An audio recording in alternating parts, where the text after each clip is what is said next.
everyone. It's Rocky Mountain Cigar Show here. Welcome back to another Thursday night show here at the Smokin' Studios of the Rocky Mountain Cigar Show. Very, very looking forward to having my two close friends on, Juan and Kevin. These are guys that have been with this show and have come on the show multiple times from the inception of the show, and it only really kind of is fitting that I have them on so close to my 100th episode, as I very much appreciate all the support that these two have given me.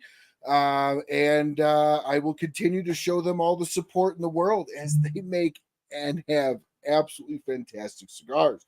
But before we get into the show and bringing Kevin and Juan on, let's go ahead and say a big thank you to all the sponsors that remotely make this show humanly possible. We have BAMF Cigars, ROCF Cigars, Kristoff Cigars, Berger Cigars, Sagrado Cigars, New Air Humidors. Check in the comments below for a 15% off promo code. We've got Micallef Cigars, Big Sky Cigars, Cornell and Diehl Pipe Tobacco, as well as La Aurora Cigars, Dunbarton Tobacco and Trust. Big guy Steve over there, thank you so much. And tonight I will be drinking the Axe and the Oak Cask Strength. So tonight I will be smoking, well, we'll get into that here in a second once we get on Kevin and Juan. And I'm just dropping shit everywhere right now in the background trying to put stuff away. So let's go ahead and bring in Kevin and Juan. And how y'all doing tonight? We're good, man. How are you? Good evening. How's everybody doing? Other than the fact that I'm just dropping shit behind me all night as I'm trying to put I want to start away. off a toast to, it seems, your biggest sponsor, Smoke Inn, and Honest Abe. You know, I personally love Honest Abe. I've been to Honest Abe's house. I've seen his beautiful children. Honest Abe, in reality, is one of the most majestic human beings you will ever meet. Abe Adabna. If you guys don't know, Google Smoke Inn, Google Abe Adabna. That guy is just an amazing human being. So I want to have my first... Everybody knows that Kevin and I like to toast a lot of people, but I want to start off with the first toast of the night to Abe Adabna and Smoke Inn Cigars. Some of the best cigars you could get, the best customer service you can ever want to find. Abe Adabna and his whole entire crew. Let's have a toast to that. Toast to Abe. What a good guy. Including all the Protocol cigars. Jump over to smokein.com, sign up for their Cigar of the Month Club, and check out all the line of Protocol cigars. And just order yourself a box of each. You're going to fucking love them. We all know it. So... what are y'all smoking tonight? But hold on, I'm getting ahead of myself. I'm just excited to have you guys on. I'm super excited. So let me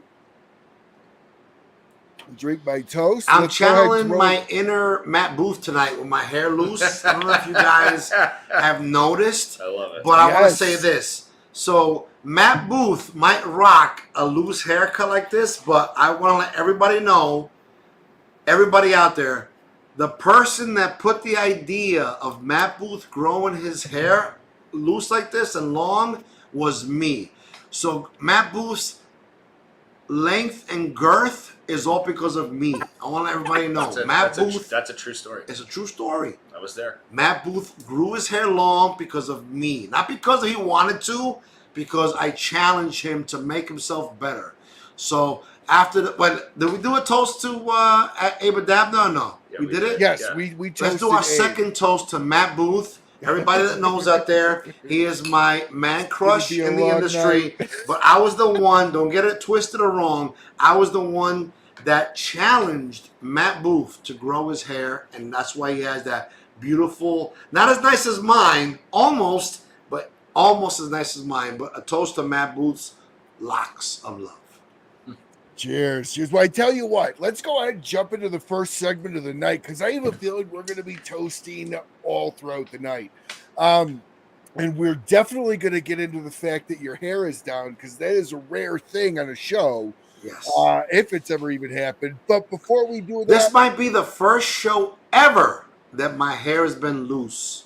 So you have an exclusive today. Scoop coop. Did I pop Juan's hair show cherry? Yes, you popped my cherry. My loose hair cherry. I tell you what, let's go to the first segment sponsored by Dunbarton Tobacco and Trust, and that is, what are you smoking tonight? Kev, we'll start with you, and then we'll go to Juan. I got a Bass Reeves natural pre-release right now. Ooh. So something we had in the humidor. I saw it on the table here. It was like, hey, let me go for it. So before I let you guys know what I'm smoking, I just want to give a shout out. So everybody that knows me knows that before we even had a brand, I was a tremendous cigar nerd. And I loved a lot of brands in this industry. And Steve Saka, believe it or not, was a brand that I loved before he even had Dunbarton and Trust. I invited Steve Saka and Dave Lafferty to my house when they were still with Drew Estates. And I made both of those human beings the best Puerto Rican dinner I can make any human being. I made arroz con gandules. I made roast pork pernil. I made, only for Christmas, we do this usually, but I made pasteles in like September. It wasn't even pasteles season, but I cooked for these guys because I loved both Steve Saka and David Lafferty, and now Steve Saka and Lafferty, they both have an amazing brand with Dunbarton and Trust. I want to have a quick toast to those guys because I loved them, and this is what we do. Toast to Steve. Love Steve. Toast to Steve. That guy is creating.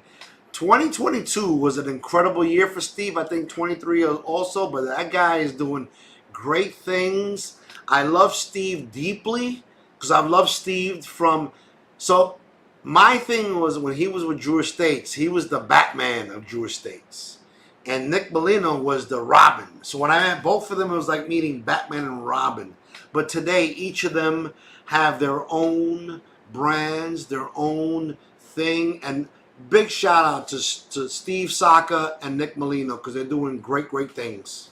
Your next sponsor is Head and Shoulders. No, listen. Head and Shoulders, you know what this is? This is Puerto Rican grease.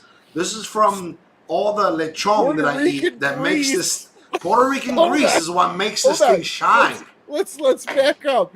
Okay. Are we talking like engine grease? Like what kind of grease? No. I'm talking about Puerto Rican food. Puerto Rican people as a whole make it's comfort food. They make rice and gandules. They make certain things, but some of the things they make more than anything is meats. And they make lechon, pernil. They make very fatty foods. And that's what we do as a culture. Lechon, chuletas, which is pork chops, but all that grease and all that fat just goes right into my hair. Look at it, it looks shiny. Like if I went to a local bar and went in this condition, I'd walk out of there with 7 women wrapped around my arms. So 3 here, and 1 wrapped around my leg. That's just the way it is because this shiny hair, these women out here in Pennsylvania are not used to this shiny hair. So it is. It's the Puerto Rican curse. You know, I eat all that grease. So Kevin, do you use the Puerto Rican grease? Yeah, like it's all over here. You don't see it? Look at it. Well, off of his hand I do, but no, I don't. I am German, so I just. However, Kevin has a majestic beard. Kevin's beard is absolutely majestic. Can you somehow, Kevin? For the people that are enjoying this show, can you go close up over here and show your beard right up my here? Go up there and. All right, I'll get up a little bit closer. Look at that. Okay. No, it's a thing. Isolate that beard. Look at that beard. That thing is delicious. No, it's scrumptious. It is. It's absolutely got a lot of delicious. gray. I turned 43 in July, so it's got a lot of gray in it now. But we all have gray. Yeah, dude, it's like styrofoam dense. Yeah, it is dense. And I told you this pre-show, and one of the best compliments I got was from Terrence Riley. But stop. But Terrence Riley has the best hair. Yeah, hands down. He does. The best. I know Carlito Fuente has amazing hair. We can have an argument about how much of that hair is real or fake, but Terrence Riley has 100% the best hair in this industry, and I know for a fact that it's all real. But what did the guy with the best hair in this industry say to you, Kevin? He made a comment when I posted just a picture, and he goes, I think a black hole is less dense than that beard. And he might be right, because That's amazing. It's very dense. My brother's been growing a beard for many years, and it is shitty. I've been growing a beard for 5 Kevin. years. You started yesterday, and today you have a great beard. I started in May. Look at that Kevin, thing. It is gorgeous. Do you have a pencil or a pen by you? No. Hold on. We Can do right you now. We have a support? pen. Can you support if you go straight in? 1,000%. Look at it. Oh my Get up gosh! close. Look at Show that! it to them. Look at that! That is density. Woo. Yeah, of course. Yeah, I can put a body part in there, not my finger, but I can put a body part in there and probably hold that too. We're not gonna try that. Is that where you get your beard cream? No, I'm just kidding. No. All right, no. so you guys in booth, I guess we're going there tonight. So let's dive right into the first question of the night. Did you mention? Hold on. Before you start the first question, did you just mention when you say booth, you mean Matt Booth? Yeah, because it's always all right. So Booth I'm that going to goes tell the entire industry a 30 secret crore. right now. So do you see that mane of hair that Matt Booth has right now? Everybody sees it. It is glorious. It is beautiful. It is black and white. It is the most beautiful salt and pepper combination of beautiful hair I've ever seen. However, if it wasn't for me, You just told that story. no, but not here. If it wasn't for No, me, you just told the story. did I tell it? No, I didn't tell the story. You sure I told the story? You told it on Yeah, here. yeah. That Matt Booth Yes. has that long Yeah. head of hair because I'm the Yeah. one that challenged him Yeah. to do it. Yes. I did say that. You said it on here. All right, I can't rewind. But Matt Booth, you know you have that long head of hair because of me. I challenged you, and you came up to the and you did it. So Close to Matt before Booth. we get into the cigar stuff, because I know we've got some new stuff to touch on. I got the first question of the night. We talked about this a little bit backstage, but while it's fresh in mind, Kevin, if you could have hair, head or beard only, what would it be? I mean, I think it's pretty obvious the way I look. I haven't had hair since I was about 16, 18, really religiously shaving my head. Thank God I don't have hair. I wouldn't know what to do with it. I wouldn't know what to do with Juan's hair. Literally not. Like, it's been so many. I'm 43 now. So, yes, I would pick a beard, hands down, over hair. Okay. Now, I personally think a beard is easier to maintain than hair, although shaving is kind of a bitch, but it's not bad. It's not like I gotta Juan, tell you, like, when you do it from when you're 18 years old, I get in the shower, pick my head, get out, I do around the edges, get the spots that I missed, the neck, I'm good. Done. 10 minutes, I can be ready and out the door. Oh, don't know. see, I I'm find a it little very easy. slower. I'm Yeah, a little slower than that, but I don't bick every day. I actually have a really good like skull shaver, Okay. the electric one. I'm a I just Gillette don't Fusion pick anything. fanboy. My Big head and I are molded to each other. I don't want to change from that. I'm not upgrading to the Gillette Fusion Pro. The Gillette Fusion, I buy them on Amazon in bulk. Yep. I shave it in the shower. Literally, get out of the shower. It has that precision blade on the back yeah. end. And I do around the ears. Get that little sideburn area. Do my, just finish up the neck. So I even do the neck in the shower, but just make sure I didn't miss anything. And then you got to get a little lower, right? And then, I'm good. So I've been thinking about this cold mirror. question. I've been thinking about this question since you asked it in the green room. And it's a tough question for me because God has blessed me. I might not be rich. I might not be that good looking, but God has blessed me with a nice, decent beard and some beautiful hair. But if I had to choose one of those two, because Kevin only has one. Like, look, it is a beautiful beard. You see it, people? Look, it is gorgeous. It is the most beautiful thing you've ever. Look at that side profile. It is the most sexiest thing you ever want to see. But I have gorgeous. Both. I have a nice beard. It's about at least, I would say about 2 inches, and the hair is, forget about it. But if I had to choose one, I'd probably choose the hair, because the hair is just, women love to sit and braid this hair. I'm just telling you right now. Like, if you want to go to a bar, anybody, you want to go to a bar and go with your hair loose and walk in there and ask some average girls, like, hey, I don't have no, can you braid this for me? They'll scream, and they'll be like, I've all my life. And they'll sit there and braid it and put it in this and put it, because girls want to braid people's hair, but they don't have, the average, I want to say 10 out of, not, maybe 9 out of 10 girls don't have a boyfriend with hair like this. This hair is, they can sit there and they can make ponytails, they can make man buns, whatever they want to do. They can make cornrows. So I definitely think girls are more impressed with the long hair. There's less men. There's less men in this world right now that have a full head of hair. That's true. I mean, unfortunately, the way the world went, men don't have hair. So Juan, you got blessed with a good head of hair. Own it. Take it. If I had a full head of hair when I was younger, I would have kept rocking it. I don't know what the world would have brought. Right? We don't know what we don't know. But guess what? The world brought me a beautiful bald head. I ran with it before it was cool. I just want to say this. I challenge Matt Booth. I think I definitely have better hair than Matt Booth. I challenge Matt Booth right now. Shave your head and grow out the beard. Nah. Matt Booth is beautiful. He has a great beard and great head. But when you put, so Matt Booth is more popular than I am, and I know that. And God bless him, because he is a beautiful looking human being.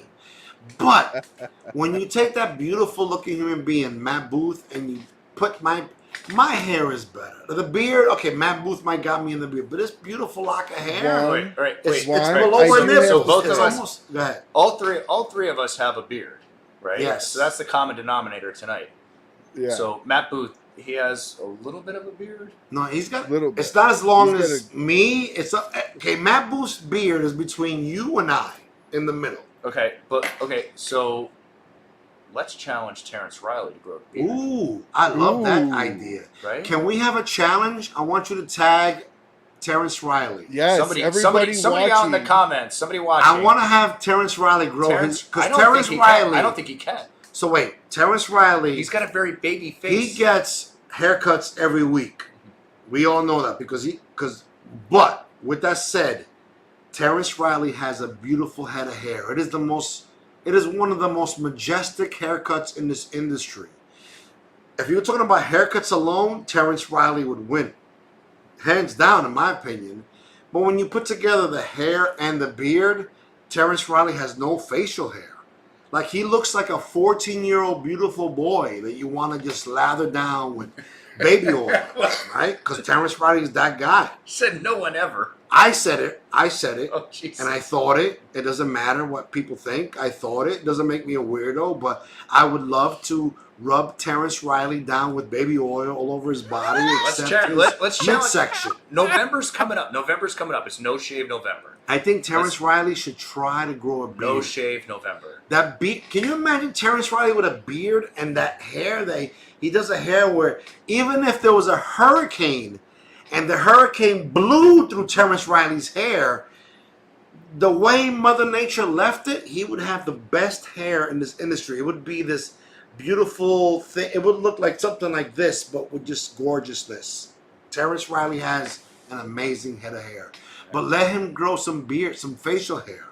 He hasn't stepped up to 25 yet. He's still living at 12 years old. Yeah, do you think it's going to be patchy? No, I think if Terrence Riley grew a beard, he would look immaculate. Like, I would probably give him some ass. I'm just saying. I just got to say, with his, Terrence and how well he keeps keeps himself up, that beard's probably going to come in perfect as I would love to see Terrence. We have yet to see Terrence Riley with any sort of facial hair. So when we share this, I'm going to share this too. I'm going to tag Terrence Riley. Terrence Riley. Right now, tag Terrence Riley. You can start now. Get the head start. and tag this minute. So it's 1952. Terrence, when you go back, somebody tag Terrence Riley, 1952. Not the year, but the minute mark. 19 minutes and 52 seconds. I asked, and Kevin asked, Terrence Riley to grow a beard to see how immaculate he would look. I'm telling you right now, he would take the cigar industry by storm with that beard. No, I think it would be awesome to see Terrence with a beard. I don't know. I've never even seen him really with like a 5 o'clock shadow that I can think of. So like he grows his hair, but not his beard. Densed out, or what it looks like without even normal shaving. And Ryan, your beard's pretty nice. How long have you been growing that? Mine has been about 3 years for where it is right now. Nice. But I mean, I want it down here. I guarantee you this. I want it down here. But if Terrence Riley had a beard growing challenge, you could put a picture of Matt Booth and myself against Terrence Riley, and we would both lose. Even if Terrence only had like a thick shadow. Even if Terrence Riley only had a 5 o'clock shadow, I think he'd beat Matt Booth and I. Now, Juan, since we're talking about hair, I can tell you my daily routine is dry off my head real quick, and then do the beard. What kind of shampoo TV commercial do you go through every single morning? This is the first time I've ever been asked that in any podcast. I will share with the world my hair routine. So I wash my hair every 15 days. And I use Head and Shoulders. I'm old school. I cannot get past that because that's what I used for my entire life. I'm 50 years old. Since I've been washing my hair at 12 years old, I've been using Head and Shoulders because my father used Head and Shoulders. That's what I use. I use Head and Shoulders. I've never had dandruff a day in my life. And we can argue that's because of my hair type, but no, I accredit that to Head and Shoulders. I've been using Head and Shoulders since I've been 12 years old when I stole a few pumps for my father in the shower. However, you wash your hair with Head and Shoulders, it's very dry and flaky. But what I do is I use cocoa butter. I use cocoa butter in my hair. That's what it has this beautiful sheen. And I put cocoa butter in my hair and in my beard. And it is a beautiful thing. I take biotin vitamins every day. And I did it for my beard, but it makes my hair grow and my nails grow. But cocoa butter for me has been the secret. However, with that said, some of these guys like Terrence Riley, he didn't have to do anything. He could just grow it for 2 days, his beard and his hair, and boom, he wins. And I got to do special things for my hair, but I'll take that. Hey, you know, one of the things that I found out, so I was always nervous because my hair was in like a weird race. It was the front. Can you take off the hair? So take off the hat so we can see the hair. Oh, that's beautiful. So my hair used to be in like a weird race front to back of who was going to hit the middle first. And then the crowd was just going to get wiped out at the end once they connected. And then I looked at, Ryan, just to like add to that, my girlfriend, when I just like don't shave because I don't have anything going on and we're just hanging out, and then I let it go for like 2 days. I have a hair island in the front, and then she'll start touching it, and she's like, just let it grow out. I just want to see it grown out. And I'm like, no, I'm not going to do that. And then I have this like weird strip in the middle. And then I have the horseshoe in the back. This is why I shave my head. And then she wants me to grow my hair out. And I'm like, it's not going to fucking happen. It's going to look so bad. It's going to be really, really bad. So no. Oh, yeah. So I relate. Yeah. I relate with the whole race of the hair. Because when I was in high school, like my friends were like, dude, you got like a hair island when I was just doing the buzz cut. And then you got like this weird strip. And then, dude, you got the whole freaking horseshoe in the back. And I'm like, all right, I'm out. I can't do it. It's like you got little mini hair sandbars all over your head. Yes, sandbars. Yes. Yeah. Yes. And then just like an ocean of bald skin around.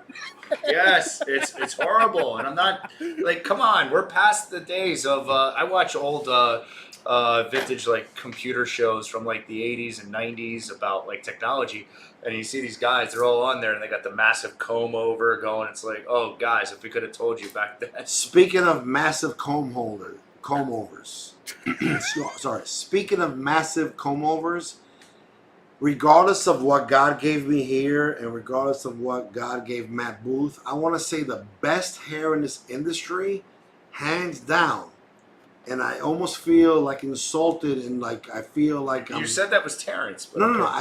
Terrence has great hair because Terrence has hair that he can wake up in the morning and walk into a hurricane and the hurricane and the gods blow his hair and he walks back in and looks beautiful.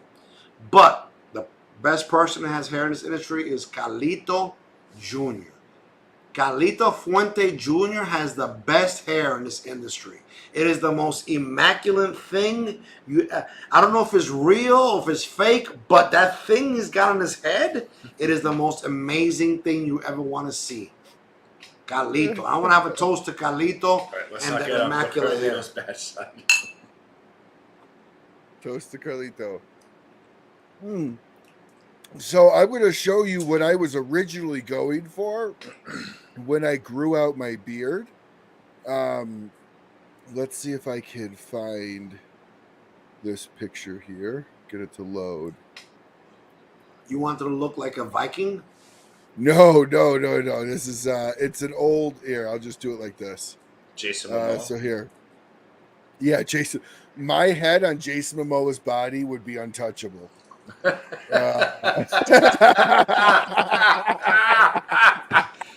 That's your line at a bar. My head So on there Jason you go. Momoa's body. Wow. So I would love to do that beard comb over. Oh, yeah, there you go. All right. So yeah. that's an old Sierra Mist commercial from like the 2000s where they did the beard comb over.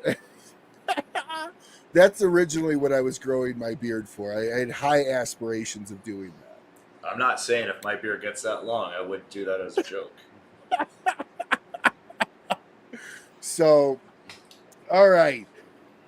Now that we've got the hair stuff out of the way, because I can't do anything to grow hair. I want my beard longer, but I'll tell you now, if I ever shaved it, my wife would absolutely kill me. I used to have a goatee only, and she told me I had resting bitch face all the time. And so then I was like, okay, I shaved it off. I looked like I was 10. And I was like, well, I want to get something. So I was like, I'll grow a beard. And she was down for it. And I kept it ever since. And I don't, no intentions on getting rid of it. But I tell you what, I couldn't wait to get rid of this and was very happy to get rid of the hair on the top of my head. So let's kind of dive into a little bit of what's going on new within Protocol's universe. What are we to expect, if anything, for the rest of the year, or what to see at a super early PCA next year if y'all are going? This year we got a lot. So Juan, you want to talk about Ormeta and the law? That's your baby. Yeah. So not this weekend, not this Saturday, but the following Saturday, I think is the 14th. We're going to be at Ormeta Cigar Company in Oklahoma City. We're launching the Law Part 3. So the Law has been a cigar that we have done for Ormeta Cigar Company as an exclusive. We did Part 1 2 years ago, Part 3 last year, and this year we're doing Part 2 last year, and this year we're doing Part 3 at their event. So we're releasing that. That's going to be pretty amazing. That's gonna that press release is coming out Monday, and you'll get one so you can post it on your show, on your media platform. But Sure. also we have we should be getting within the next month or so. Finally, after many months of being behind, because we have a little bit of a Kevin, you say all the time, a production, what's the word you use? Yeah, production challenges. No, there's another word you use. Supply chain issues. Supply chain issues. But we're finally going to get the crime scene unit is the newest release for the core line, and then we're going to get the Phoebe Cousins for the newest release in the Lawman series. And Phoebe Cousins was the first female in law enforcement.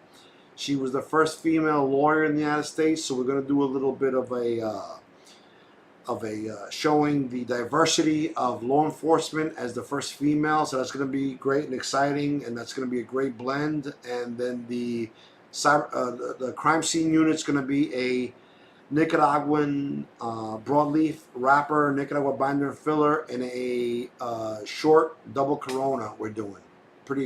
I'm pretty excited about that coming out. So now, hopefully by next month we'll get that. I am curious, how many cores is that now for you all? So this will be our sixth core line, and our fourth Lawman series. Lawman, yeah. So you have 10 lines between yes, two brands. 6 and 4 is 10, correct. Yeah. And within that we probably have 26 different Vitolas. Yeah, so total at 26 SKUs. Yeah. So are you guys? So this new one is coming out with the Corona, the Gordo. No, we're doing a Toro. We're doing a Toro, No, a just box one. press Toro Yeah, in the just new one. one. Yeah, just one. So size. I'll tell you this. So the core line, the crime scene Yeah, unit. that's what I was talking about. The crime scene unit, we're paying homage to people that work crime scene units. So what happens with a crime scene unit? Let's say there's a major crime that happens, a shooting or whatever. All the bullets that are done, people come around and they count the bullets and they do that. So people who collect all that evidence is called the crime scene unit. So when you go to you get a call of somebody that's not responsive. And you get there and this is a little bit morbid, but the person that might be dead, let's say the person might be dead, and there's evidence all around, there's bullet casings, there's a unit that goes around and collects all this evidence because we know this is going to be a major case. So it's called the crime scene unit, and they go around, they collect all the evidence in a crime scene. So we're doing that as a crime scene unit. That's going to be a short double Corona, and that's going to be a Nicaraguan broadleaf, Nicaraguan binder and filler. That's going to be paying homage to those guys. And then we're doing a new cigar for in the Lawman series that's going to pay homage because we like to show diversity in the Lawman series shows we pay homage to prominent figures in law enforcement. So we're going to do something for the Phoebe Cousins, and she was the first female Marshal, U.S. Marshal, and she was also the first female U.S. lawyer. And we're going to do a cigar in a natural and a Maduro for her. So we're doing that for the Lawman series and the crime scene units for the core line. Okay, so the crime scene unit's only going to come out the one size to start. Yes, the crime scene unit's going to be in a short double Corona, which is a 6.5 by 48, I believe it is. Don't quote me on it because I've been drinking a little bit. Good size. But that's going to be a great size to really. That's the size. Yeah. Did I get that right, Kevin? Yeah, I believe you did. Oh, thank Are we talking medium full? That's gonna be a full body. We're going back to our roots, and we're releasing a full body punch in the mouth, full body Maduro. That's gonna be a full body Maduro. Yeah. Okay, so where does that stand to the probable cause? Yes.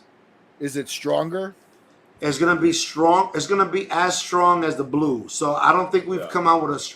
So the blue is the strongest. The blue is the strongest we've had, and we haven't had a real strong.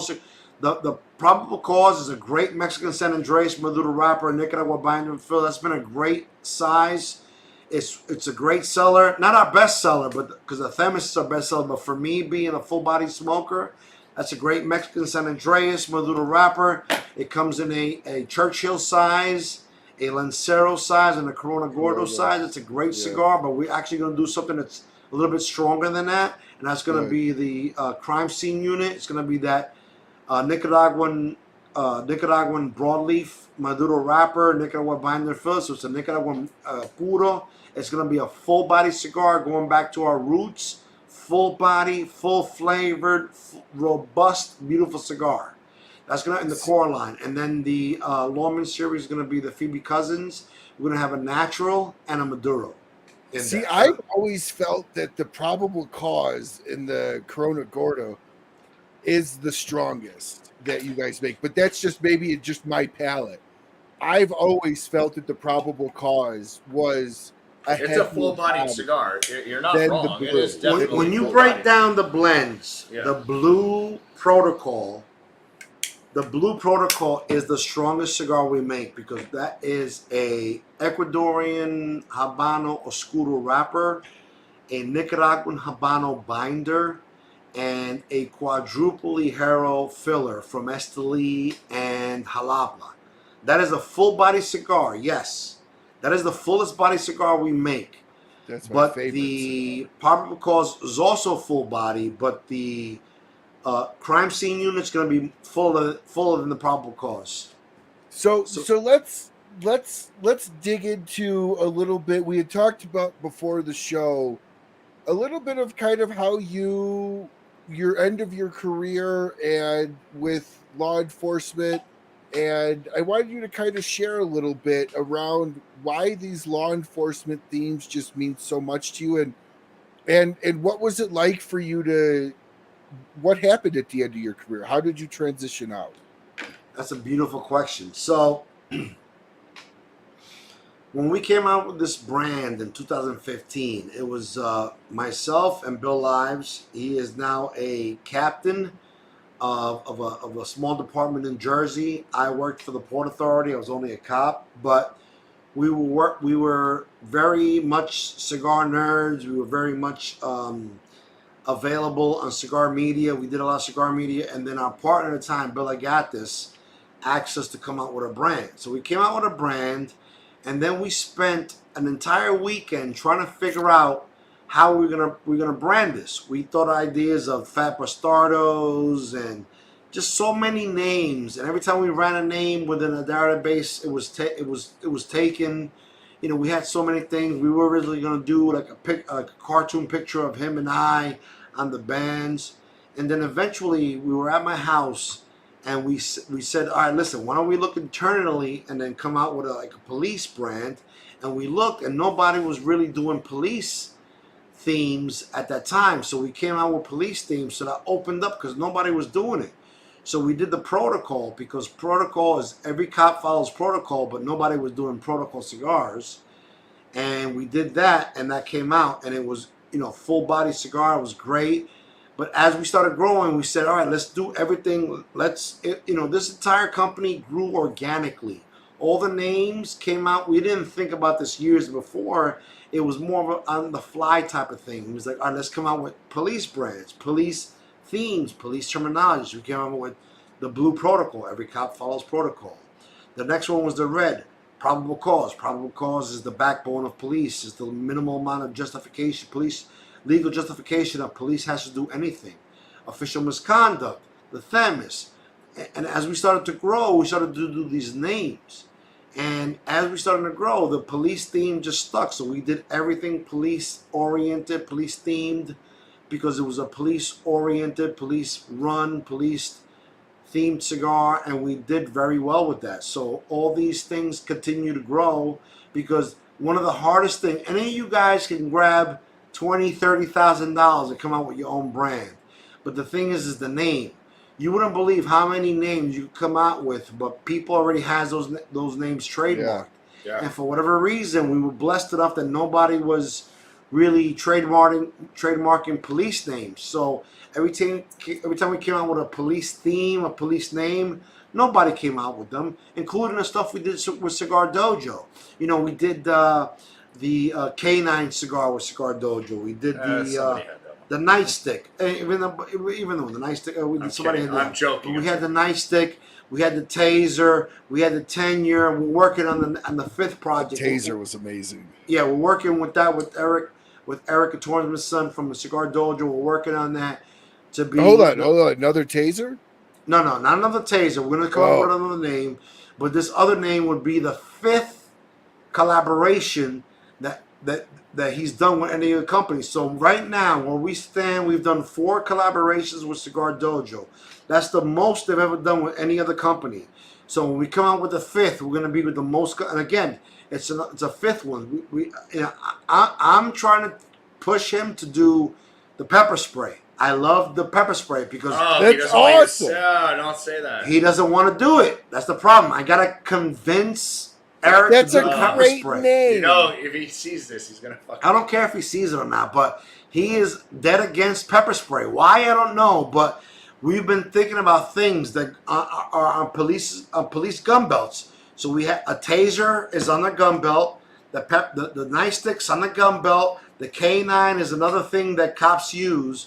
So I told him pepper spray, but he doesn't like that name, so I'm trying to sell him on it. But I think the Dojo pepper spray would be a great cigar. It's going to be very peppery, and it's going to be a pepper bomb, and it's going to be a great.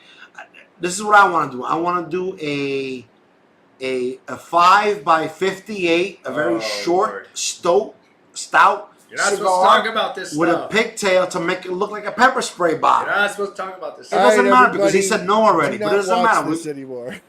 We're gonna. That's what I'm pushing for. Hopefully he does it, and I don't know what he's gonna do, but this is to show you the things we do is all police oriented because nobody's doing it. You know, since we've launched this year in May, in 2024, in May of 2024, it'll be our 9th year in business.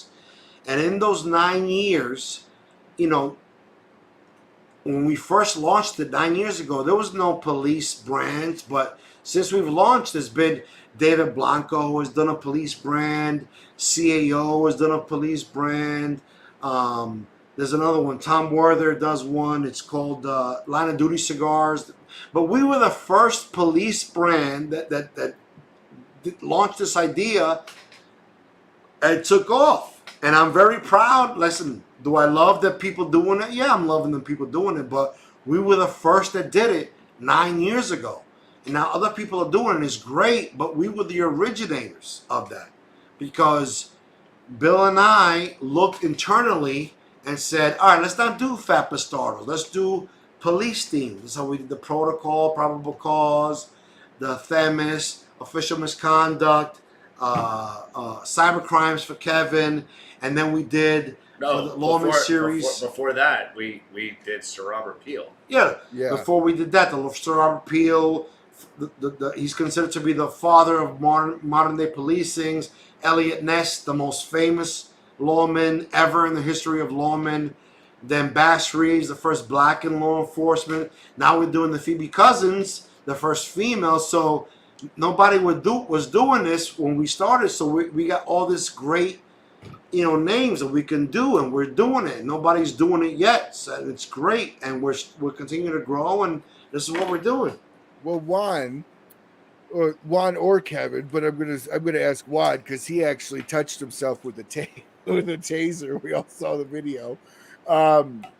If you are able to get the Dojo collab pepper spray, are you willing to take a shot live? No. Pepper spray. I'll do a fake one. I'll pretend that I got pepper sprayed, but I won't. No. Well, why would you tell them that if you're gonna just say yes? If I would have, I'm being honest. Listen, people don't want to hear lies out here. They want to hear the truth, bro. I joined police departments and they didn't do the pepper spray, but now they're doing it. But I escaped out because I got on years ago. If I didn't do it for a real paying job, if they want to do it for this job, there's no way. I'll pretend and do. What about you, Kev? Would you take a shot? No, Kevin. I'll let you answer, Kevin. So, I don't know. Maybe I would. I've never gotten hit with pepper spray. My friends have done it back in high school, and it was always funny videos. Like, you don't die, right? My only thing. Yeah, you're not gonna die. So yeah, it's gonna be some temporary pain. But yeah, if Dojo signs on for the pepper spray, I will take real pepper spray. Where the fuck are you going? Okay, everyone.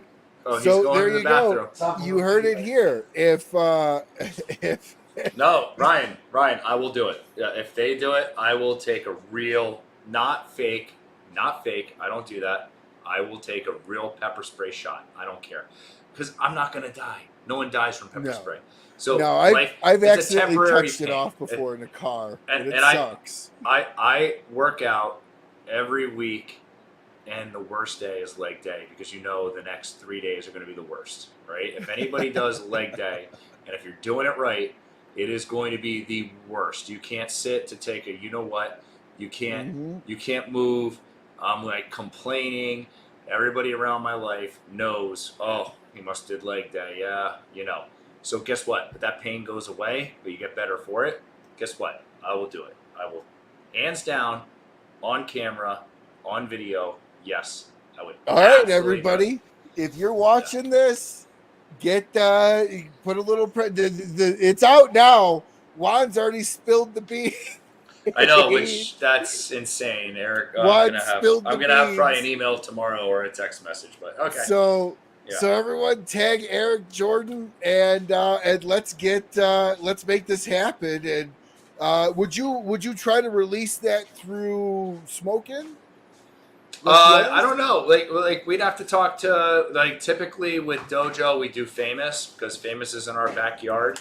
But you know, we'd be open to whatever they want to do. I got the answer. Well, you did Smokin' for Taser. No, I got the answer for that already. Yeah, we did Smokin' for. I got the answer. I've been talking to Eric Tornsmanson, Master Sensei.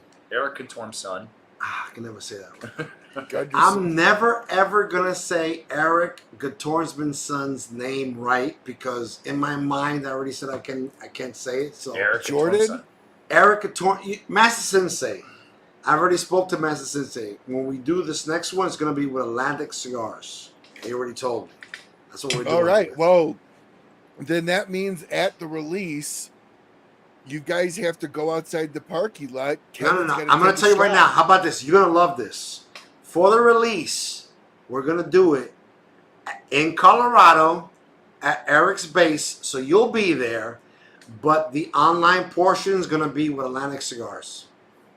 Oh, that works out perfect. I'm there, so but I don't know if you heard me, but I said I would take the pepper spray. No, he's doing it. He's doing it. It's really not that bad. I put myself in pain in the gym every day. It's okay. It's not the same thing as shin splints. It is very different. Yeah, I know, but it's a temporary pain. With water, you have to it's really not that bad. Oh, I would do it for the people. I would do it. For the people. You heard it here first. Kevin will do it for the people. I will do it for the people. Tanya said she was pepper sprayed. Yeah, I don't do that. I've touched one off in a car on accident with my friends when we were driving. I wasn't driving, but I got pepper sprayed one time. I was in the NYPD, and there was a humongous caper going on. I don't even remember what the caper was, but there was people acting up and people going crazy, and the sergeant was doing this and da-da-da. And then the sergeant took it upon himself to pepper spray.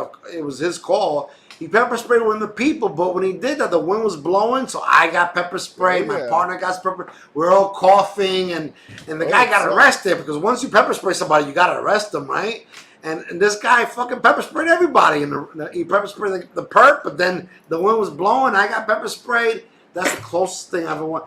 Kevin, you've never gotten really pepper sprayed. That was me residual. You don't want to get full pepper spray. I'm just telling you right now. My friends have done it. Like, but it's probably like fake, but police pepper spray, bro. That's a different story. We're gonna do the whatever off the shelf. I don't think we're gonna get police, but maybe we will. I don't care. I have police pepper spray in my house. So Kevin, this is. I wouldn't wish this. I'm not doing it. We'll have Eric do it. I wouldn't wish what I'm about to show you on anybody, but this is what I'm buying for my wife to keep around. So it's called pepper gel, all right? And it's a slightly that sounds terrible. You know why that sounds terrible? Slightly expanding Ryan, gel. That sounds terrible because spray might dissipate. Gel sounds to me like something that stays around. Yes, so check this out. Oh, Lord. Oh, God. That looks terrible to me right now. I'm not doing that. Not that. No. But see, they tell you that this is actually the best stuff to get if you're going to give for like a loved one, because it literally coats and cakes the inside of your mouth, your nose, and then There's a slight expansion when it sprays, but there's no Kevin, wiping it off. If Kevin wants to do a cool promotional thing, a cool marketing thing, that's not the stuff Kevin wants to get sprayed with. I'm gonna tell you right now, I'm not doing it. No. But if Kevin wants to do it, it's gotta be the old school pepper spray. Yes. He's gonna have to wash his mouth out and his eyes out. It's good. I don't know why you've been saying that, Kevin. But I'll live. It's not. You will live, correct? But it's gonna be uncomfortable for a little while. There's gonna be a picture of you with snot coming out your nose. I don't care. Saliva going down your beard. You don't want none of that. Bro. It's not worth it.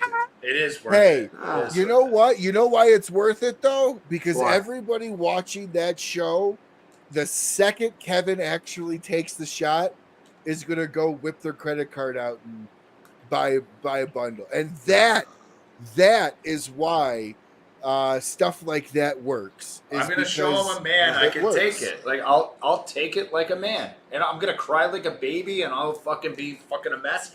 But it's pepper spray. I'm not going to die. It's not You're not going to die, but it's going to be uncomfortable for a little bit. That's the same thing I do in the gym. Every week, I'm uncomfortable. Yeah, well, you get your shin splints, right? Yeah. Well, you just get the hose out and hose yourself down. It's that, like I said, I've touched it off in the car and choked myself out. It's really not been. It was just rinse it off, and it's a little unpleasant, but it's not something that's going to keel you over for sure. But well, that's awesome. So okay, so guys, if you're watching, all right, let's make sure this video now that Juan let the cat out of the bag. Let's make sure that the pepper spray with Dojo happens. Let's share the video, tag them, tag Terrence. Tag Eric, so the we can Torsman son, and say pepper spray. So we can. You keep saying it that way, and it keeps sounding like you're talking about Jordan. Eric Torsman's son. I love Jordan too. Jordan's another one. Eric's Torman's. Yeah. It sounds like he's talking about Eric's son. Yeah. Eric's son. That's why Jordan's great. I love Jordan. When he's like, I don't know how to say it. I'm like, what, Jordan? You know, Jordan? Yeah. So let's make this happen. Kevin will take a live shot. For some reason, though, Eric, Master Sensei, I'm going to say this. Master Sensei doesn't like that name. Why? I don't know. He doesn't like the Master Sensei name.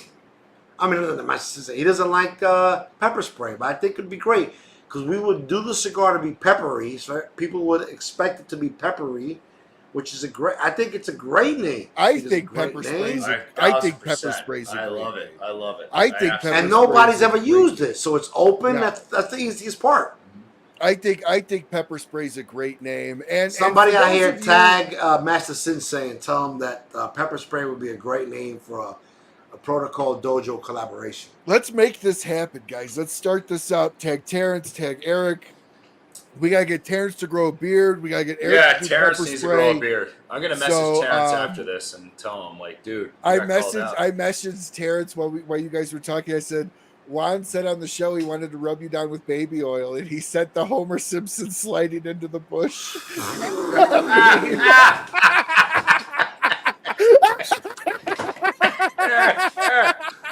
Love it. It said, I gotta go. If there was one man I'd rub down with baby oil, it would be Matt Booth. Oh man. Oh, this has been a hell of I'm red in the face. I don't think we've even been off the rails since the get. I don't think we've even been talking seriously since But that's great because part of it is, listen, the reason why I like doing my show is I don't like doing the product stuff. It's like watching the news. You watch it in the morning, and if you watch it at night, you've seen it. There's no point. You guys do so many shows. It's refreshing, I feel, for an audience to come in and go, oh, this is not product heavy. This is actually just banter. This is fun, getting to know personalities and sense of humor. I agree 100%. And that's where I try to stay because it's more real. Nobody wants to sit and listen to, and quite frankly, you guys probably talk about it enough and want to talk about something different. So I like talking about different stuff. But no, I think Pepper Spray is a fantastic name. And for those of you that don't know Juan's history, just a quick little history of Juan. One of the reasons why he's probably done so many releases with Dojo is if you go back to the super early YouTube videos of Dojo, Juan was, of course, a field correspondent for Dojo in a lot of those videos. So that relationship was very close from the beginning. So it does make sense that if there's a collaboration, that you would team up with them, because you guys both of you at this point, but Juan, you've been with them since the start. So I have been. So even Eric Gatornsman's son. Did I say that right? No, I can never say his name. I'm not. Listen, just say Eric. Just say Master Sensei. So Gatorm's son. So I've been with Master Sensei almost since day one, but I was the one because I had relations with a lot of not like sexual relations, but like normal friendship relations. I just want to let everybody know I didn't have relations with Jonathan Drew by any means. I had regular friendship relations. So I was the one that originally reached out to Jonathan Drew. Like Eric, Master Sensei has said this on the show or two, but maybe some of you forgot. So the first collaboration that Cigar Dojo ever did was with Drew Estate, and it was the Dogma. Mm-hmm. And it was and I don't really say this much often, but but Eric has said it. It was because I was already a full member of Cigar Dojo, and I was also very good friends with Jonathan Drew. I reached out to Jonathan Drew and I said, there's a great cigar media platform. It's almost like Facebook for cigars, and they do ABC, XYZ. It would be great if you guys did a collaboration together. And then Jonathan Drew was like, really? Let me hear more about this. And then blah, blah, blah. Next thing you know, they got the cigar Dogma. Dogma was the first collaboration Cigar Dojo had with any cigar brand. And Eric has said this a few times, but it was because of me. I don't want to toot my own horn, but I was the one that first started the whole thing. And then next thing you know, they got Perdomo, they got Arganosa, they got us four, they got four with us, they got the Drew Estates. They've been doing a lot since then. But it's a great honor to have. We are the brand that has had more collaborations with them. We've had 4 of them, and the first one was the K9. The second one was the Nightstick. The third one was the Taser, and then the 10-year to commemorate their 10th year anniversary. That's 4 we've had so far, and we're going to be the 5th. So when we come out with that 5th, we've been again with the most. But we're the one that kind of started that, and because I love those guys, and I know, the dojo community is a great community, and I respect everybody on there. And again, so I did some the other day. I saw Steve Saka post something the other day. Shout out to Steve Saka because I love him. He put out something where for the month he's been the most posted cigar, blah, blah, blah. So I was like, all right, let me look at these stats. And I look at the stats for all time. And out of 441 companies that are on the Cigar Dojo website, we come in at number 8. And we are a small boutique company. For us to be number 8 out of 441 brands is outstanding. It is outstanding. And that's real stats. It's real stats. I didn't make that up. Nobody else. It's the people that support us and post those cigars that have made us those numbers. And not only that, but out of almost 5,000 cigars that are available on Cigar Dojo, we come in at number 4 with the Themis, which is an amazing, amazing thing to be a small boutique company. And some of these, when you look at the brands, they're humongous. For us to be, number 8 out of 441, and our cigar, the Themis, to be out of almost 5,000 cigars to be number 4 it is a great testament to the stuff that we're coming out with. And sure. I want to say thank you to all you guys out there, everybody that's listening that, makes us very popular with Cigar Dojo. Thank you. Wasn't for you, we wouldn't be here. So, Kevin, let's have a toast Cheers to all those guys out there. Absolutely. Now, Right. as somebody that's like super analytical, been in sales for 20 years, I sell on analytical data, on value prop.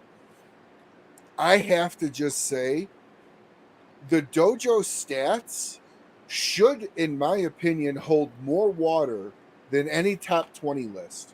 I've said that before. Because I agree. That is true real-time consumer smoking data. And there's how many people are on Dojo? Over 20,000. Give me 1 second. Right? I have that information right here. It is for you guys to be a small boutique, because I don't think that's a knock. You guys have said it, you're a smaller boutique company. For you to be in the top 10 and number 4 with the Themis, that should be better than getting on any top 25 list. We love it. I'll tell you. And when I ran into Jonathan Drew at a BCP event with Laura from BCP, I went up to support her. And obviously I wanted to see Jonathan. I haven't seen him in many years. And I finally got my shot to see him. First thing he said, he goes, "Hey," he goes, "I know you. You were at Cigar Safari. I know you, like, Kevin." He goes, like, "You're the sales engineer." And I'm like, "Yeah, I am." He goes, "You're now involved with Juan Can't Sell? You have something to do with protocol?" And I'm like, "Yeah, Juan and I own the company, the two of us." And he goes, "I knew when I saw you at Cigar Safari, you were going to do something in cigars. More power to you." And he was super supportive about it. And it was like a nice nod to him. And yeah, like, Jonathan and I had a relationship back in the day when I was like a big Drew Estate supporter, when Juan was also still are.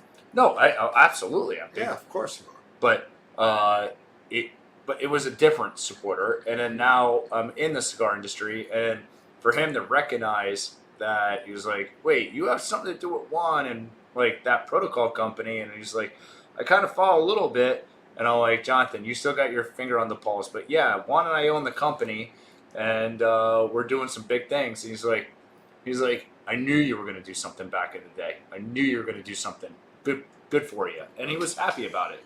That was awesome. Cheers. Have a toast to that's Jonathan Drew. great. I love Jonathan Drew. Jonathan Drew is one of my best friends in this industry. I love him. He's got my number. He's called me, and we've had conversations. That guy is such a mentor and a great guy. I love Jonathan and everything he does. But going back to Drew, Cigar Dojo, there's 28,000 users on that platform, and out of those 28,000 users are those stats I gave you. Out of 441 companies, we're number 8. You guys should post that on your. I did. I marketing posted. No, site. we I posted posted all. it the other Yeah, day. we posted all the time. Yeah, I post it all the time. That's absolutely, like I said, that, and you didn't have to pay to I get didn't pay there. $1. Like that is why that is the best form of real-time user data that you could ever remotely get, that shows in reality where you guys stand in the market. Now, don't get me wrong. I think Dojo and you guys are a huge cult following inside of Dojo. However, there's still 470 plus brands for you guys to be number 4 with the Themis and in the top 8 in general. That says a ton. But I am curious. Listen, it is one of the most powerful things I've ever seen. I never even looked at it. So I'm going to tell you, this is what happened. So Steve Saka, and I love Steve Saka. I've had Steve Saka at my house, and I've fed him. I've cooked the best we talked Spanish about it. meal I've ever made. We talked about it. I made a Puerto Rican Christmas dinner for this guy in like August. I made him like rice and gandules, pernil and pasteles, and all this stuff because I just love Steve Saka. So I've had Steve Saka at my house, and it's been amazing. And it was Steve Saka that posted something the other day. He posted like, I just checked in the last month, I am the top 10 cigars, and not to take anything away from Steve, because Steve and Dunbarton Cigar and Trust has done amazing things. And I looked at it, I was like, wow, that is impressive. But then I took those, you could go on Cigar Dojo and run those same analytics. You could do it all time. All times meaning from when they started.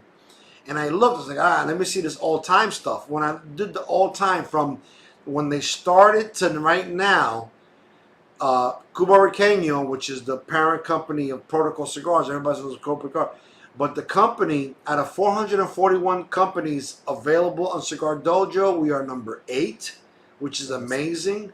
And out of almost 5,000 cigars available on Cigar Dojo, we are number 4 with the Themis, which in itself is almost like, that's something like if Kevin and I ended tomorrow and we say, all right, we're not doing this anymore, to look back and say that, wow, one of our cigars was in the top 4 of all times with Dojo, it's something great to look upon and say, wow, this is what we've done with not because of us, it's because of you guys out there that likes our cigars and posts our cigars, and it's because of you guys.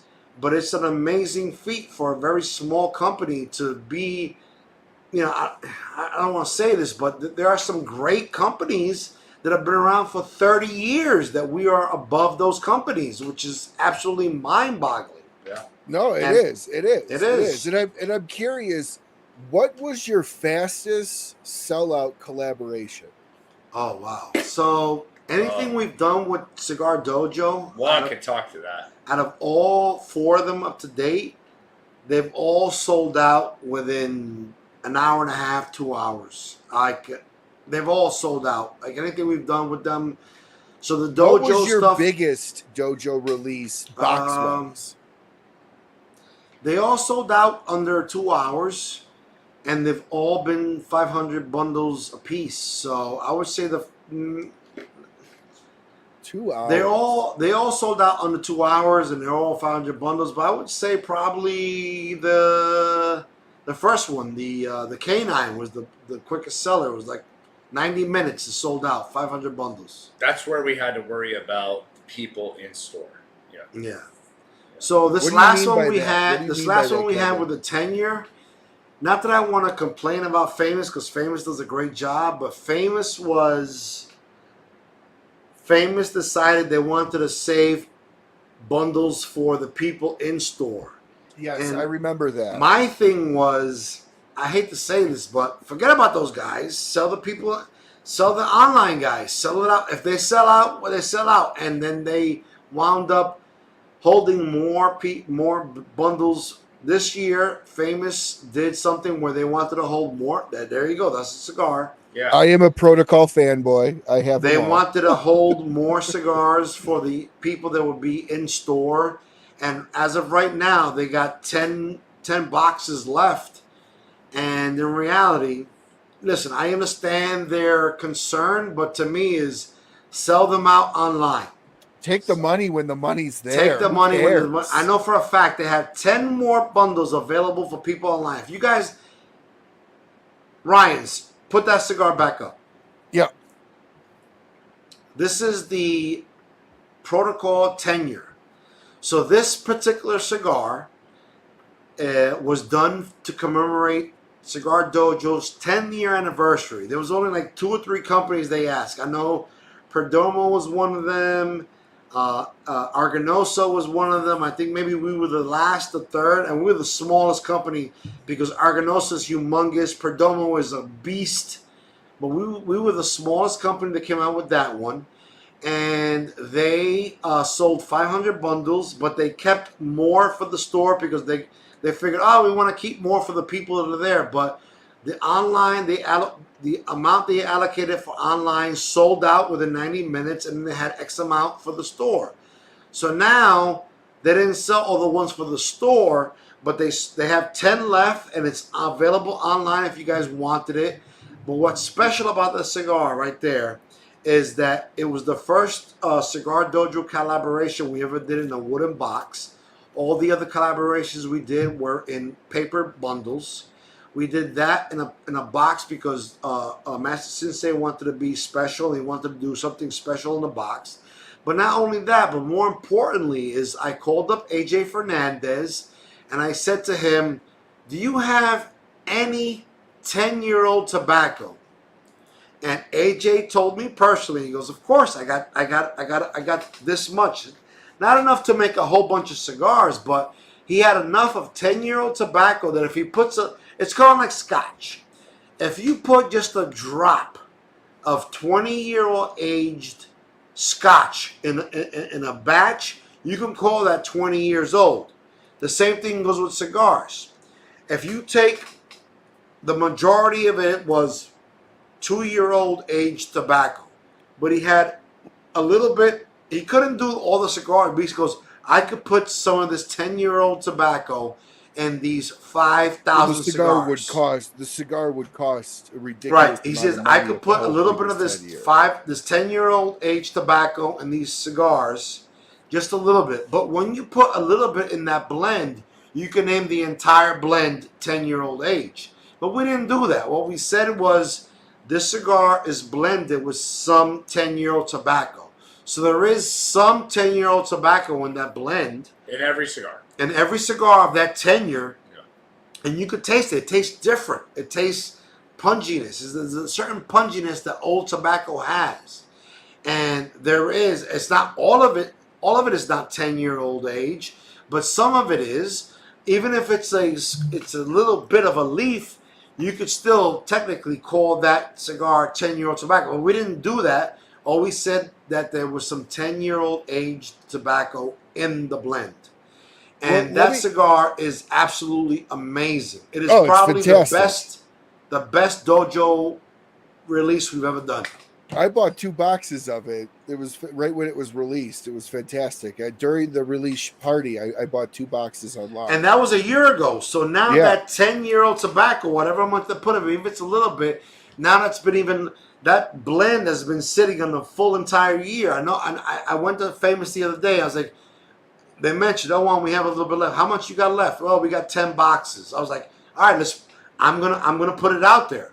And there is 10 boxes left of those 10 years that has 10-year-old tobacco, and some of them are 11 years old because of the tobacco. But that tobacco's been sitting. That cigar has been sitting for another additional year, and it's smoking fantastic. People are loving that cigar.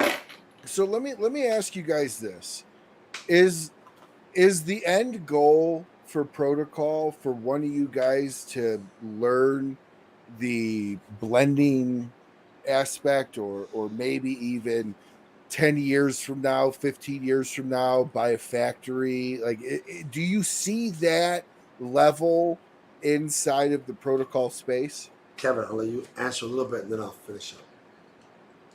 So, like, we have a lot of aspects in protocol right now, right? So, what behind the scenes, I'll give you a little bit of behind the scenes. Like, this last year, Juan and I have had to deal with a landlord that was not paying his rent. Oh. So, now, as me being the more business guy on the side, Juan and I have what I call our swim lanes. So I swim the swim lane of the freaking, business side of it, and I handle all the bullshit that goes behind the scenes. And it's like, Juan, I don't know if we're gonna have an office. I don't know if we're gonna have this. I don't know if we're gonna have, like, the X, Y, and Z. What we're gonna have, right? So it's been a rough year, and I have my own personal, issues going on. Juan has his own personal issues going on. We could talk about it. Kevin's gone through a divorce. I am going through a divorce. This is what happens a lot. It happens in life. These are the things that the other cigar companies don't talk about. So, but we're small, and we are going through problems. We're going through problems like everybody out there is going through problems. Right. And we're going through these problems, and these problems affect everything. Wait. I want to address it professionally, right? So yes. So we've had some personal fucking challenges, but we've also, and I've had some personal changes in my job career, which pays my bills day to day, right? But when you look at where we're at here in my personal protocol studios, which I love and I adore, and Juan adores, I know that for a fact. It's a challenge, right? So when we look at what's going on, and now I'm paying rent to a lawyer and this and that, it's like, Juan, like, we have to keep the lights on. We have to bring out new releases, but we don't know if we have, we have an amazing place here. So we don't know what that's going to bring, because where do we get that? Because we got cheap rent here. Wait, do you have another place to go, right? And that's what I try to tell Juan. And, a lot of times it becomes very contentious. Like, it becomes a real hard decision. Thank God we've been able to stay here, and we've been able to keep everything, the lights on, everything going. We're still selling all of our cigars. But at the end of the day, it's like, oh shit, like, you don't know what's going to happen. Like, is this place going to get sold? Like, I don't know. And it's now we're in a good spot because we have plenty of money to figure it out. So we'll see what happens. But see, and I really appreciate you being open, because part of the things that I love, a lot of guys are not open, Ryan. A lot of guys are not open about the realness. A lot of guys are like, a lot of guys say, we're doing great, we're doing phenomenal, we're doing amazing. But as a small company, things happen in life where it fucks us up. And between our personal lives and the cigar business life, is a lot of stuff that really messes us up. Wait. So let me take a step back. What a lot of people don't know is, one, he has, he's protocol, and he does an amazing job being on the road. He has his girlfriend, but he can be on the road and visit shops and do what he needs to do for protocol. Tanya Graham, shout out to you, baby. All right, shout out to Tanya I'm just saying, I'm throwing it No, out there. that's great, but at the end of the day, right? Like, I have to make my bread and butter, and my bread and butter is by Juan may message me in the middle of the day, like today. He messaged me, and I'm like, Juan, I'm in the middle of a meeting. Like, I'm in New York City. Like, I'm driving home. I gotta do this, whatever, and we may get some orders in, and I will do orders. Juan does orders, but let's be real. The bread and butter is my day job. So sure. But at the end of the day, we're also going to service all of our protocol customers. I will work every weekend.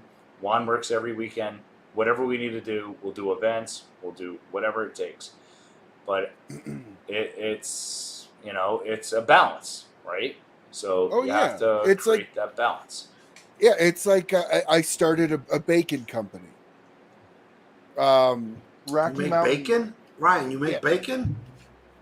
Yeah. Put it up here. Let's tell the people. A bacon company. Everybody, put it closer. Everybody, buy your bacon from now on, from right here. Rocky Mountain Gourmet Bacon. So this was actually, I was pushed into it by Abe. Abe Adabna? Yeah, Abe Dababna. Let's have a toast to Abe. That big motherfucker. That guy's a big motherfucker. Let's have a toast to Abe Adabna.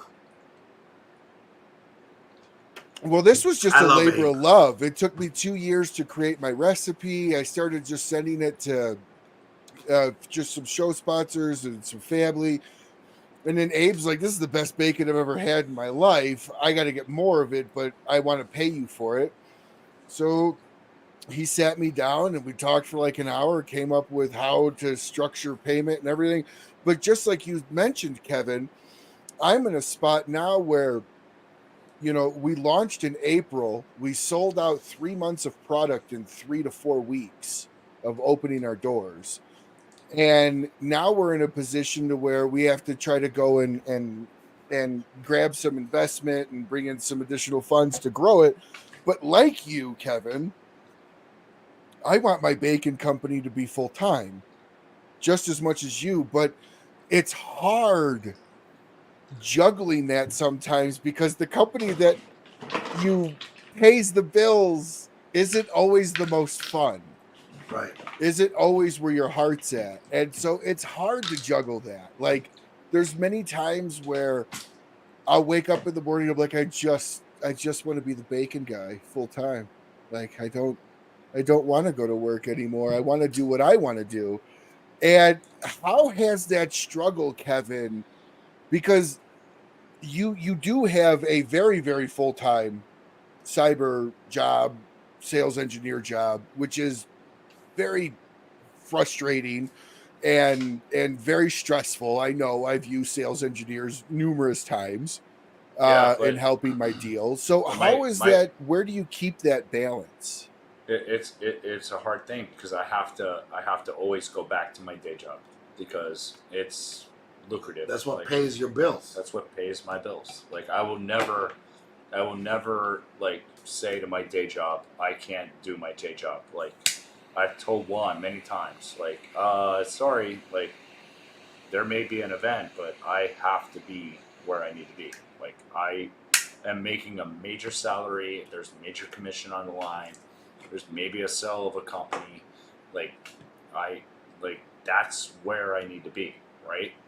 But at the end of the day, right, if protocol, and my passion is protocol, but if protocol and when protocol. I was going to say when, not if.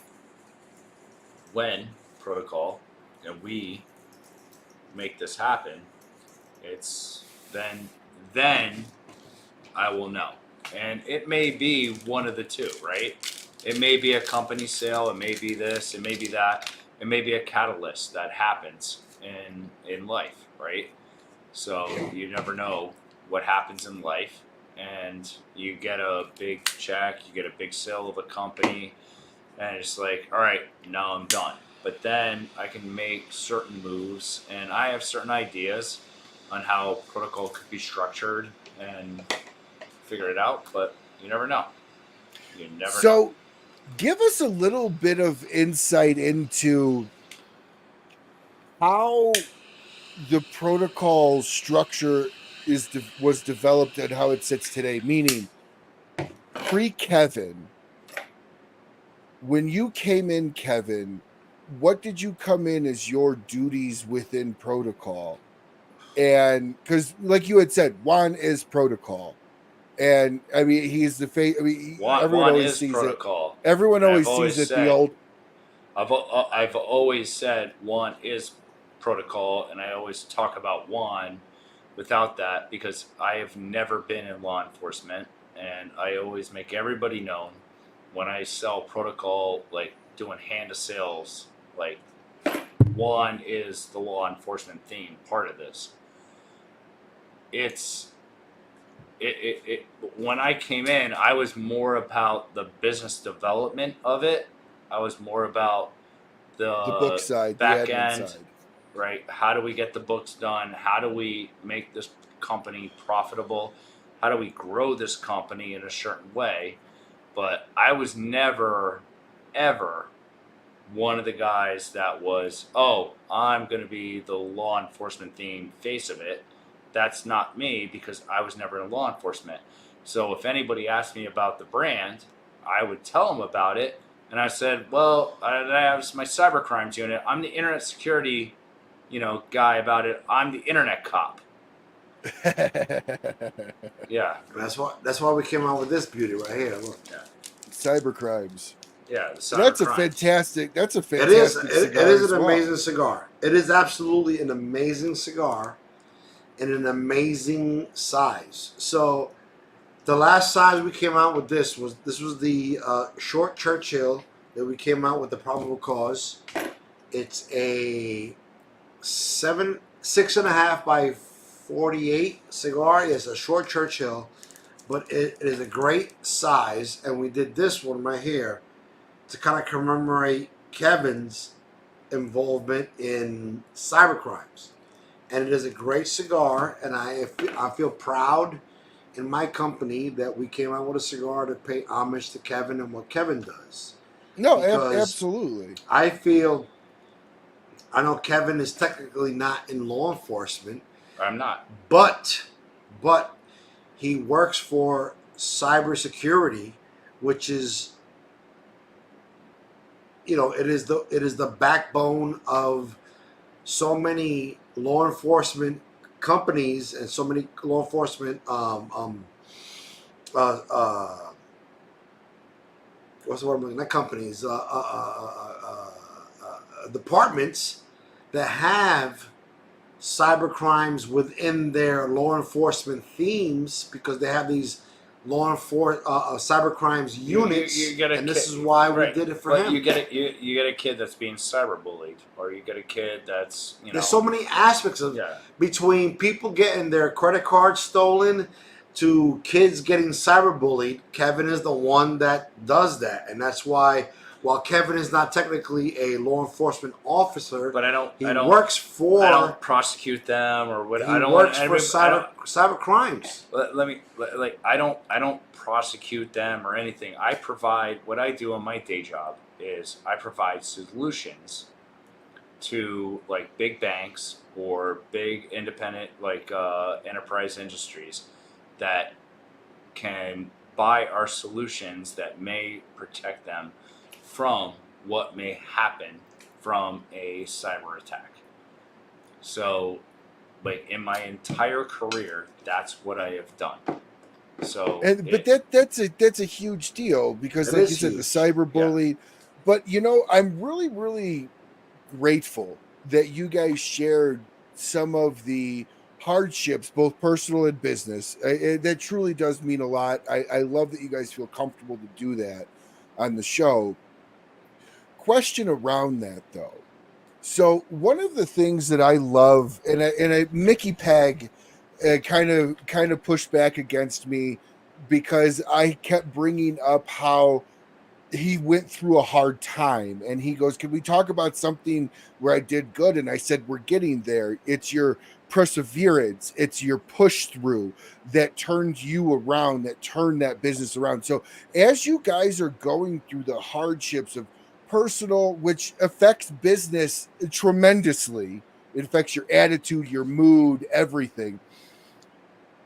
What are some of the tricks, or what are some of the things that you guys do to kind of separate business from work and kind of just relax and just, what is that, refresh your soul as you're in your company? Does that make sense?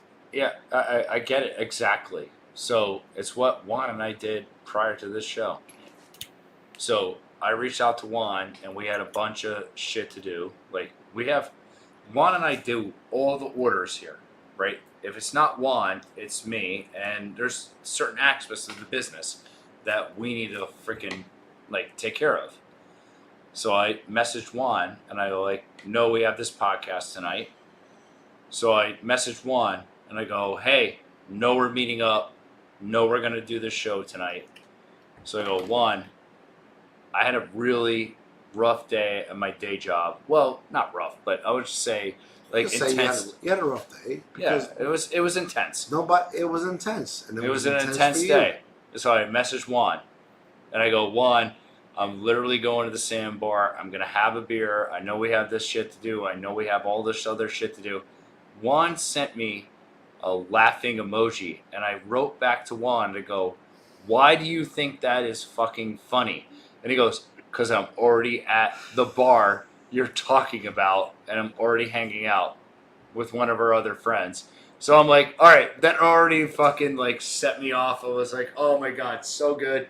Thank God. Yeah. But yeah, it's, meanwhile, he lives up the block from there, but I know he's always busy. So I didn't say, "Oh, come meet me over here," because I know he's always busy. But I was at the same bar that's literally a mile away from our office and half a mile from his house. He's like, oh, I'm going to the sandbar. And I laughed. He goes, why are you laughing? I'm like, not because you're funny, because I'm already here. And I sent him a picture, like, I'm here. And we had a few drinks over there. It was great. Because ultimately, at the end of the day, you know, we do things because we are a small boutique company.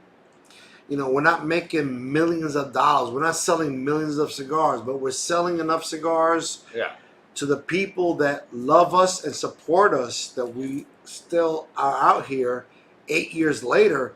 Like, think about, we're going on 9 years in the business. And in those 9 years, there have been so many companies, small boutique companies that have closed their doors because they can't do it. And Kevin and I have still been able to do this because it's a passion, it's a love. More importantly, it's because Kevin doesn't put food on his table of the money we make off this brand. Neither do I. And this is because it's about what we love to do, and it's what we love to deliver to you guys that love protocol. And we do this not for us, because we could be gone tomorrow and be fine, but we do this for you guys that continue to support us and love us and post us. So a toast to those guys. Yeah, absolutely. You know, I have, we'll toast. You guys have been so great to me that, like,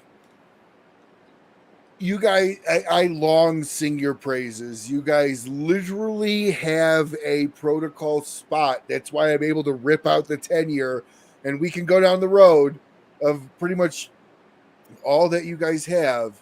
Will always have a place in my humidor because you two are just great people, and you come off with such great passion for the cigars that you guys make.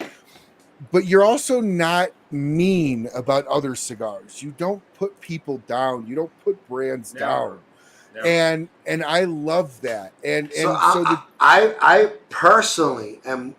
This is how, like, everybody's different. So I'm going to tell you guys a little bit something personal about me. So, you know, this whole entire thing of protocol, you see all these P's behind me.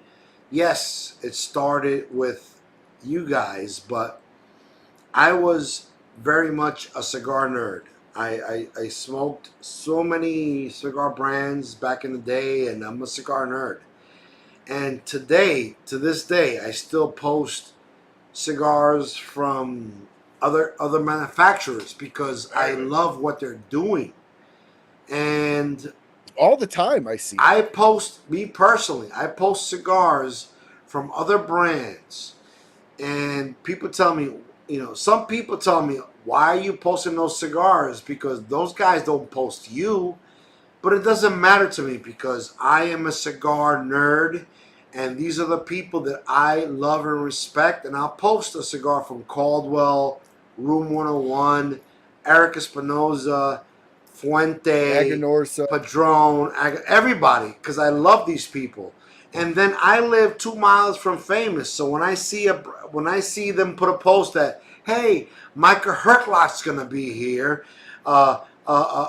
Terrence Riley's gonna be here. Guess what I do? If I'm at home, guess what I'm doing? I'm going there and I'm posting a post. I'll buy whatever the sale is. Buy 4 get 1 free. I'll be part of that and I'll post it because I love supporting people in this industry that I love. I know it doesn't happen. People don't reciprocate it because in this industry, yes, it's a mentality that no, I'm gonna push my brand and that's it. And I don't do that because I feel that you push these other people, there are other boutique brands. Micah Hertlock's, was that famous, and I went there and I bought whatever it was. You buy 3 get 1 free, or 4 get 1 free, whatever it was, whatever his sale was, I did because I respect and love Micah Hertlock's. I respect and love Terrence Riley. I respect and love the guys from Black Label Trading Company. I respect and love the girl from AJ Fernandez now. Laurel. for major finance. I go to their events not because I'm an asshole and I don't give a fuck about their brands, but I do I give a fuck about their brands because these are people that are my constituents, and they are my colleagues, and I will post their brands. And then people always tell me, why are you posting their brands? These people will never do that to you. And that might be true. They may never post protocol, but it doesn't matter to me because I do that because that's who I am. And I love these brands, these smaller brands that do great things in this industry. No, and I agree. And I love it when other brand owners, Terrence Riley does it. I love it when other brand owners or people that work for other brands showcase other cigars that they're smoking, because that's reality, right? Nobody ever just smokes their own brand 24/7. They always smoke other stuff. They have to. But one of the things I'm curious about, and Kev, to you, as you came in after the protocol brand was established, how does the dynamic work within protocol when there's a disagreement? So like Juan and I have been friends for fucking ever. Like we were already friends back when protocol even started. Sure. So it's not even a disagreement. Like it's a law enforcement themed cigar company. I'm not in law enforcement, so I don't even know like what to say when a disagreement comes. But no, more than not, Juan and I are so much on the same page. It's I guess let me ask the question a different way. If there's a naming disagree, like you think it should be one, Juan thinks it should be one, or no, I would blend. never. Well, so that's what I'm saying. Like, I think maybe that's what I was saying. Like, I don't know. Like, law enforcement. Like, when I came to him and I said, hey, like, I feel like now that it's you and I kind of want to put my like kind of name on the company. He's like, already got it. Like, Juan already had it. Already had like what we were going to do with the cyber crimes unit. It was done, soup to nuts. Already had like everything. Then Juan surprised me, which I was super happy about with the hologram with the cyber crimes unit. I would say it's probably our number 2 bestseller. Yeah, that is our number cigar. 2. Yeah, that was a number 2 bestseller. Yeah, I smoked one when we first started. I smoked one and then I went to this. But it was Sour Cream is great. But like Juan and I don't have like that conversation. That's not, that's not an issue for me. Like I don't care. Like I'm not in law enforcement. Like I've said that a million times. I will let everybody know. Juan sees me at like every event that I do. Juan could be in the background and just watch me sell protocol and be like, oh, I'll talk about Juan and be like, hey, my partner was in 9/11. He's NYPD. He ended up being at Port Authority, blah, blah, blah, whatever. And then you go through the spiel. And Juan's like, man, you got that fucking spiel done. I'm like, I got it done. Like, it's easy. Well, if there is, I should say, so if there is like can you give us a time where there was something that both of you wanted to do differently and how you guys kind of brainstormed that through? Because I think a lot of people that go in business with either a partner or a friend, and you guys have been friends for a long time before you ever became business partners, that dynamic can ruin the business depending on who's the pull and give and stuff. So is there was there ever a discussion around decisions, who gets ultimate, or we've had conversations because we've had other partners involved and now they're no longer involved, right? But like Juan and I have like typically been on the same page about what that means for the company and how that moves forward, right? So in reality, from So right now, it's Kevin and I are the only ones that are doing this business. So Kevin and I have never had any sort of discord where we haven't been able to work things out. And I'm blessed, impressive. and Kevin's blessed, and Yes. we've been able to talk about things, Yes. whatever it is. We could talk about it. Listen, Kevin has his mentality on things, and I have my mentality on things. And we both do our individual mentality things and still grow whatever it is we're growing together. So at the end, we can grow as a company. So how important is that in a dynamic of two business partners together, to where you guys are so simpatico inside? Does that just make life? I assume that's just got to make life significantly easier.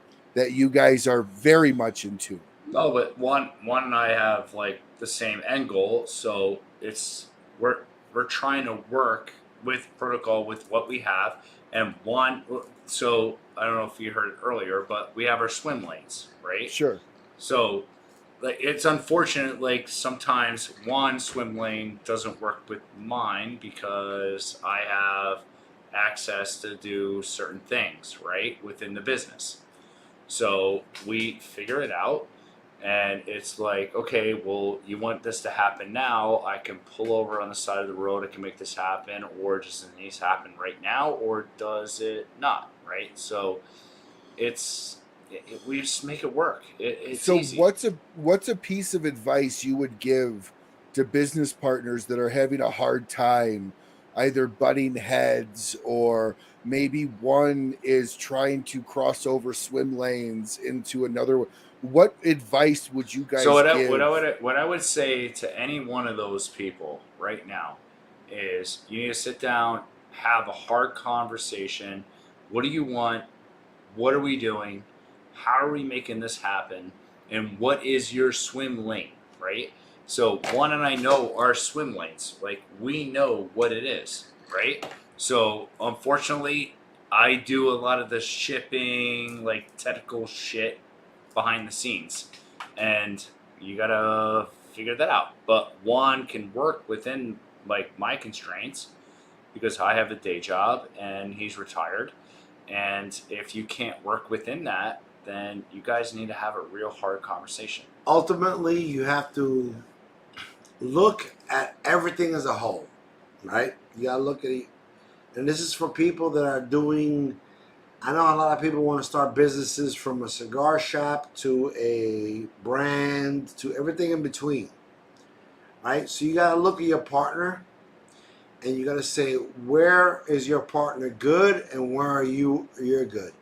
And you put all that together and say, okay, my partner is good over here, I'm good over on this X aspect. And then you work together, and you have to learn to give things up. You have to learn to say, okay, my partner doesn't want to do this, so you say, okay, I'm going to let him not do that, but I want to do this. And then the other partner has to say, okay, I don't want to do this, but he wants to do that. Or he or she, it doesn't matter if it's he or she. But you get together and you work together. It's the lesson of life. Is Steve Saka said this to me best. He goes, you know what ship always fails or whatever sinks? I'm like, no, what ship? A partnership. A partnership always sinks.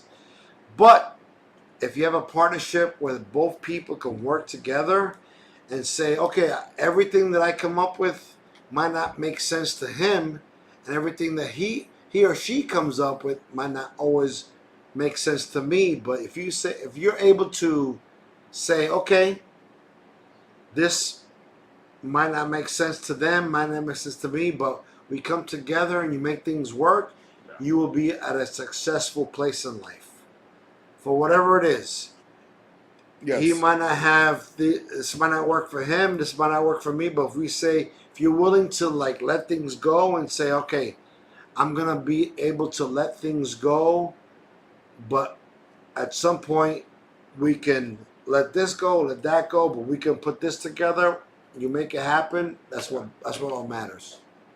And I've had, so to your point, I've had so many mentors tell me it's not about knowing how to run a business, but it's more about knowing your weaknesses and finding people to fill those gaps. Right. And with a business partnership, it sounds like you two have done that. Kevin makes up for where Juan is weak. Juan makes up for where Kevin may or may not be weak as well. And that's really what makes a great partnership, is when you guys can kind of come together and actually be one versus constantly fighting or bickering, or maybe Juan doesn't want to give up control of the finances, but Kevin's like, oh, that's my aspect. And then it's a constant tug and pull. So I that's amazing. Like that is the essence of a great partnership. Like for us, it's not even about that. It's not about the finances or whatever, right? It's like what we're running in protocol is making sure, like, our biggest thing is, how do we get product to customers? Sure. That's the bottom line. That's the bottom line. Of course. Juan and I have to make sure we have product to customers. Whether it's me, and Juan will reach out to me. Oh, he's taking a leak. But what I have to make sure is, but Juan will reach out to me and say, hey, we got this. And I'm like, yep, took care of it, done. And he's like, oh shit. And it's like, that's awesome. I'm like, yeah, done. Yeah. Now, Kevin, before Juan gets back, I got to ask you. Go ahead. Are there no more hoverboards allowed in the protocol warehouse? So you can ask. That's a better question for Juan, but I still ride my board. But Juan, yeah, he had a bad fall. For those of you that do not know, Juan and the Dojo Boys and Kevin were hanging out at the Protocol Studios, and there were libations going around, and Juan decided that he was going to ride the hovercraft or hoverboard, whatever it's called, the one wheel, and had to have surgery afterwards because he busted his ankle or knee. No, he snapped his ankle, and Juan's still, like, kind of fucked up from it. Yeah, it was a bad. And Jordan, we have a signed wall in Protocol Studios right over there from Cigar Dojo, because they wrote it and they fucked up our fucking wall. Like, wrote it right into the wall. Yeah, they were bringing up your one wheel. No, I asked Juan if Yes, there was no more one wheels or hoverboards or anything allowed in the Protocol factory. I hate his one wheel. Every time I see it, we are done. Fuck you, motherfucker. We are done with anything at Protocol. All that, like, Cigar Dojo, what I said to him was they have a signed wall because they wrote it into the wall here at Protocol. So, and I rode it until I broke my leg, my ankle. Yeah. So, in closing the show here, yes, I'd like to hear from both of you individually. Where do you see Protocol 5, 10, 15 years from now? And Kevin, I'd want to start with you. So what I actually think, and this is my vision, is going to be Protocol still be in business, obviously, but Protocol is also going to have another aspect. Like, we're going to be going the route of a Rocky Patel. We're going to go a route of an Island Gin, where we have a brick and mortar spot that may be in this area. We don't know where it's going to be. I'm still thinking about it, but I think that Protocol will be a national brand, but also may have a regional cigar shop that people can come to and get Protocol cigars. So that's what I think is going to be happening in the 5 years. If Bitcoin and everything makes it happen, that's what's going to happen. Okay.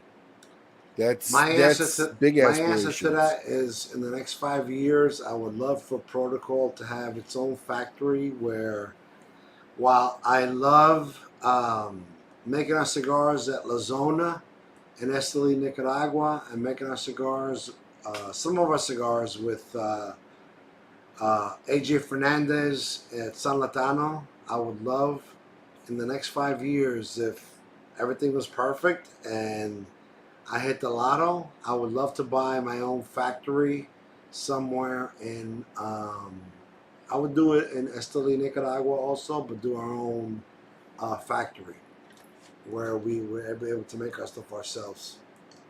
So when you both are done and gone off the planet, you're 90, 100 years old, and you're gone, how do you want the cigar industry to remember both of you individually? Juan, I'll start with you. I want,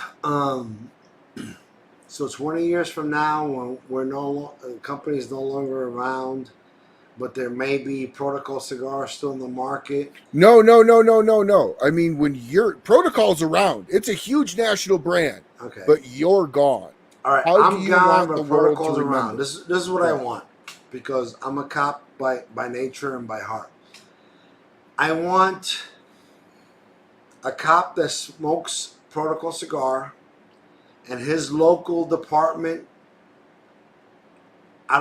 It's gonna happen because this is what our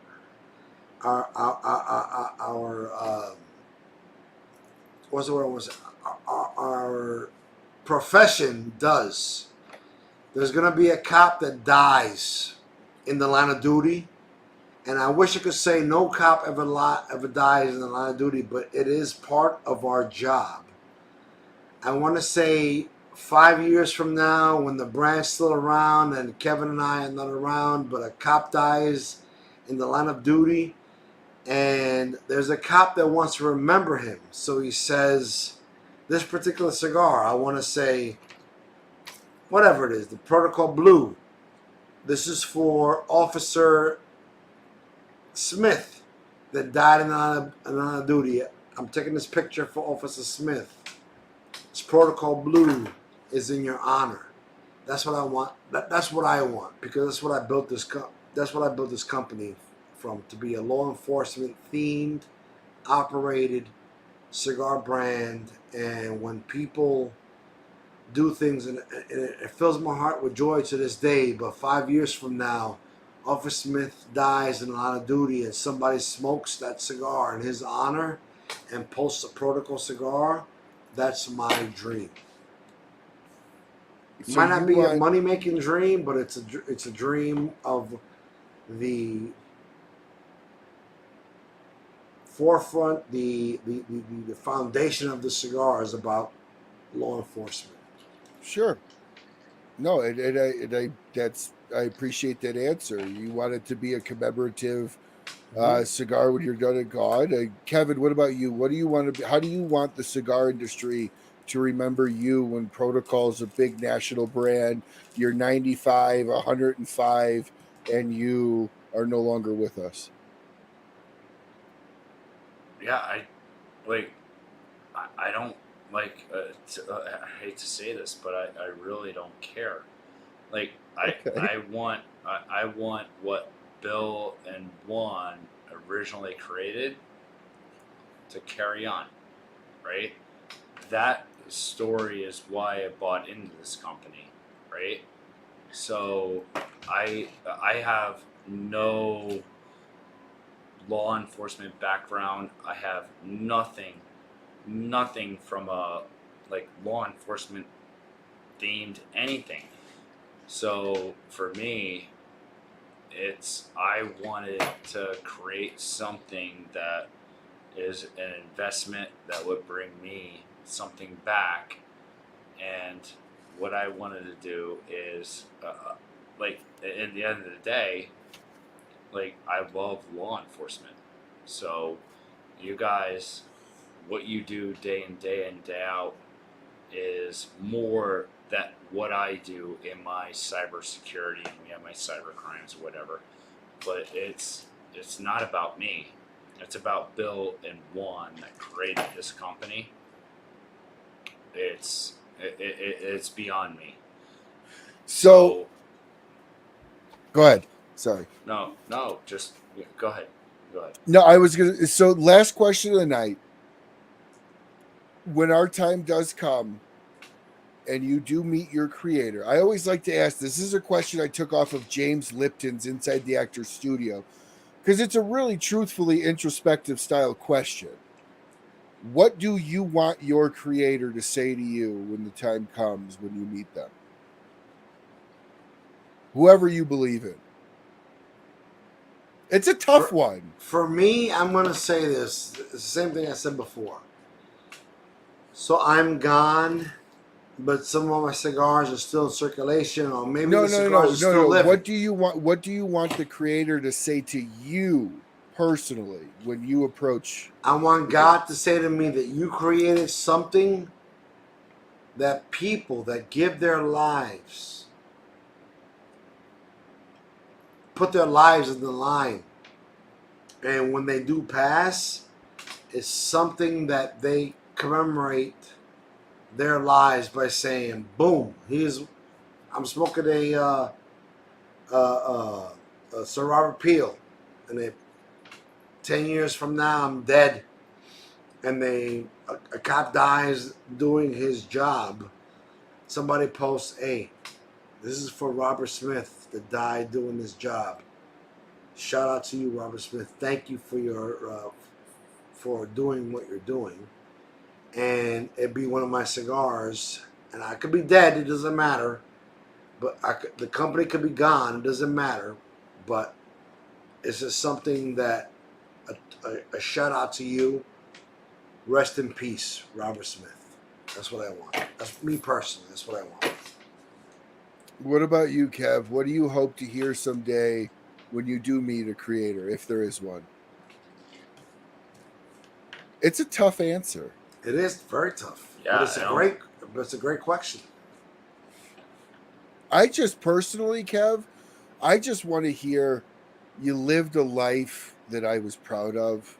You lived I just want to hear that I was a good person. But it's a tough ask, so I'm curious. Yeah, I don't know. It's a tough question. And I love the question, but it's a hard question to ask. And, it is. And I look back, like, you're asking me a lot right now, like, and it's not. I'm like saying, like, fuck you, but I don't know. I said, you know what? Treat me honestly. Let me know. And that's fair. That's the beauty of it, is whenever I've asked that question, what I want to know is, let me know. Whoever I meet at that point, let me know and give me the honest opinion. Like, I want to hear it. And I'm like, and I want to hear why and whatever. But you always say that, but no, tell me. I want to know. No. For sure. And it's always one of those questions where, like, I've had people go, dude, I didn't know how to answer that. And it's like, there's no wrong answer. Like, it's just an introspective style question, but it causes you to think of how you actually want people to view you. And the way I personally view you guys is huge passion, great product, and tons of integrity around it. And so when I talk to people about the Protocol brand, I never have to be worried that somebody's going to get something inferior. So the way I would say, if I was doing a eulogy for you guys, was you guys paid hyper attention to quality, hyper attention to detail, and you never gave anything out that you yourself didn't believe in full-throated. Because when you look at 1000%. From Juan, day when one, you we've look at never Juan, released that is it. anything. From Never. day one, we've never Never. released anything that we didn't love. Never. And- Every I- single brand that we've ever released, from the beginning, from 2015 to whenever it is that God Never. intends us to leave, we have never released anything that we didn't love. And that is why, everybody, you can trust a brand protocol as a brand, because their attention to detail, they might not be the biggest, but they are hypersensitive to quality. They're hypersensitive to quality. They're hypersensitive to detail. And you can always rest assured that the same product you bought last year is going to be the same product that you get this year. And it's just going to be great. And that's one of the 1000%. reasons why I have loved you guys as a brand. I've tried to bring you here in Colorado. Colorado's a tough state, very tough state. However, our close friend Patrick Carr now runs Smoking Cave, so hopefully we can get you guys in there. Patrick Carr, we have a long history. Patrick Carr and I have an extremely That's what long he said. history. That's what he One said. day when you sit with Patrick Carr, he's going to tell you the story of him and I. Well, I know you guys, and I'm looking forward to hopefully getting you guys out here in the Colorado area, because I believe in that brand so strongly. And from the bottom of my heart, thank you for always being willing to come on. It's been an honest to God privilege and pleasure to get to know both you and Kevin. And I'll wait for Kevin to come back before close the show. But go take a piss. But Juan, since we have you here, yes, what is a rapper that you have never worked with but would love to? I would love to work with Connecticut Broadleaf from Connecticut. Okay. So I love Connecticut Broadleaf Maduro wrapper. And I know that a company our size, we're very small. So a company our size, I've been trying to work with Connecticut Broadleaf from the beginning. So in the beginning, Jonathan Drew, because Jonathan Drew was a personal friend. This is before Swisher bought these guys out. Jonathan Drew was like, yo, if you ever need anything, let me know. And I went out to him and I said, yo, I need some Connecticut Broadleaf because I want to do a blend with some Connecticut Broadleaf. And nothing, he said no. He was like, all right, let me get back to you. But it never really came to fruition. So I always wanted to do Connecticut Broadleaf. So I went to Hector Alfonso Jr., our master blender at La Zona, and I said, Hector, I want to do some Connecticut Broadleaf Maduro wrapper. What can we do to get there? He goes, Juan, I'm going to be honest with you, and this is the honest truth. A cigar company of our size, very small, for our size to get any hold of Connecticut Broadleaf, we will be lucky to get the sweepings of the floor of the room where all this Connecticut Broadleaf was held. Because Drew Estate, Fuente, Steve Saka, Nick Bolino, all these guys buy all this credit. We've been lucky to get the sweepings from the floor from this room. But when we get to the table, there's nothing there. That sweeping from the floor is gone. So we say we couldn't do this particular brand. And I went to Jonathan Drew, and back in the day, he was going to sell me some Connecticut Broadleaf, and that didn't happen because, of course, what they do with Liga 9, all that other stuff. So I wanted to always have Connecticut Broadleaf, but it never happened. But AJ Fernandez, and I give a lot of respect and praise to AJ Fernandez, he was the one that gave us the opportunity to have some sort of Connecticut Broadleaf, but it was Nicaraguan Connecticut Broadleaf, because he grabbed Connecticut Broadleaf seed and grew it in Nicaragua and grew Connecticut Broadleaf, but grown in Nicaragua. So it's really Nicaraguan Broadleaf, and that's what we have on our Elliot Ness Maduro, and it is absolutely beautiful. That's what we're going to have on the a crime scene unit, you know, because it's 2 leaves. It's a leaf that we loved and could never get, but now that we have a chance, AJ Fernandez has made that dream a reality. So again, Connecticut broadleaf would be my dream, but a company my size cannot get it. But AJ Fernandez has created an avenue for a small company like us to get it. And AJ Fernandez has created a Nicaraguan broadleaf Maduro wrapper that's Connecticut broadleaf seed from Connecticut and grew it in Nicaragua and is amazing. So we have that in the Elegantness Maduro, and we're going to have that now in the Crime Scene that's coming out soon. Awesome. Well, I'm looking forward to buying a box or two of the Crime Scene that's coming out. Yes. So in closing here, please tell everybody where to find you guys. By the way, anybody watching, jump over to smokin.com, go through their big list of cigar brands, scroll down to Protocol, buy a box of everything that Abe DeBabna offers at smokin.com. That is where you can find the entire line of Protocol cigars if they're not sold by you. But how do people follow you on social media? Where do they find you? And so Abe is great. I know you have them in the back there. So Abe Smokin has been amazing since day one for us. Abe is a really great guy. He's supported us from day one. Anything that, maybe we're not, wherever you're at in this nation, we might not be at your brick and mortar shop, but we're definitely at some great online cigar places like Smokin, Abe Adabna. We're in Famous Smoke Shop. Yep. We're in a few other places. It's great, but definitely Abe has our stuff. And as we grow, we're gonna keep giving you guys Omerta. There's some great companies, Caravan Cigar Company, some great companies that can get us online. But as you grow, you're talking about Abe being one of your sponsors. Abe has all our stuff. And as we grow, Abe's going to continue to have our stuff. Abe has been a supporter of us since day one. So if you want to try anything from Protocol Cigar, go to smokin.com, and they have everything there. And everything that we ever come out with, Abe's always going to have it. And it's amazing to have support from somebody like Abe Adabna. Check out Protocol Cigars on Instagram, Facebook, as well as their, hold on, let me push this up here. It was done a little bit ago.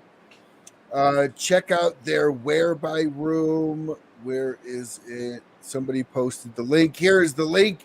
Check out the Whereby Room. This is absolutely fantastic. Kevin, it's a great room. Always it's a room there. At any time during the day. If you want, it's a great. It started with the whole COVID thing, but we've grown it to be a beyond. If you ever, so people can't always go. Some of the cigar shops close early. If you want to be in your backyard and you want to talk to people, and Kevin and I are always on there. If you want to talk to us and we want to talk, this is the link. You guys want to join? Join it. And I just want to say real quick. Next week, we're going to have the Law Part 3. It's a great exclusive cigar that we only do for Omerta Cigar Company in Oklahoma City. We're gonna launch that cigar next weekend, and then a hard launch. It's going to be a soft launch next weekend, October 14th. And then the big launch is going to be October 21st. It's going to be a virtual event.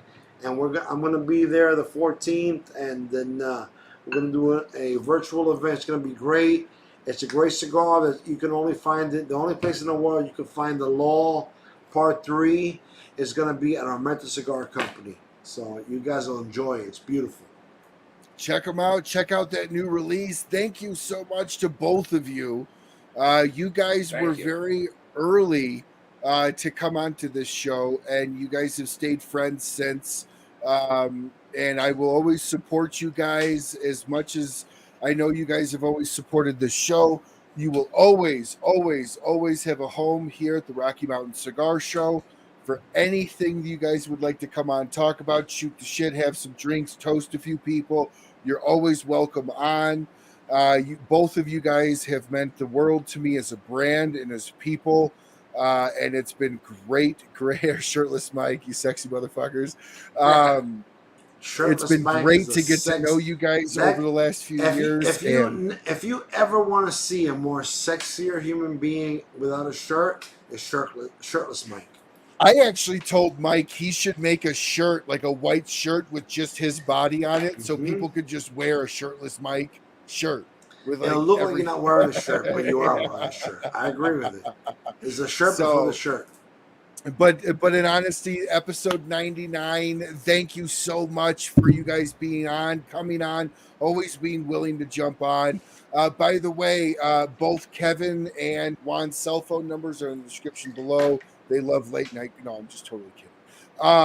But in all seriousness, thank you guys. You guys mean the world. You guys mean the world to me as a brand. I love the integrity of the company, the integrity of both of you guys, and the passion that both of you guys show inside the cigar world. So, for the bottom of my heart, means a lot. You guys are on the show again. I think this is like your third or fourth time. I think you guys actually might be the most times I've actually had a guest on are the two of you. So, I have a toast to that. Truly means the world. Thank you so much. And to everybody watching, thank you so much for watching another Thursday Night Live episode here at the Smoking Studios of the Rocky Mountain Cigar Show. And quick shout out to all the sponsors: BAMF Cigars, ROCF Cigars, Kristoff Cigars, K by Karen Berger or Karen Berger Cigars, Sagrado, New Air Humidors, promo code in the description below, 15% off. I get nothing out of it. It's just a code I asked for anybody that would like to have a little bit of a discount. Micallef Cigars, Big Sky Cigars, Cornell and Diehl, La Aurora Cigars, Dunbarton Tobacco and Trust, and the big guy Abe DeBabn over at Smokin'. And the drink we had tonight was the Axe and the Oak Cast Strength Release. Thank you all very much for joining another episode. And until we see you all again, smoke what you like, smoke as often as you can, and have a great rest of your week. Bye, everyone.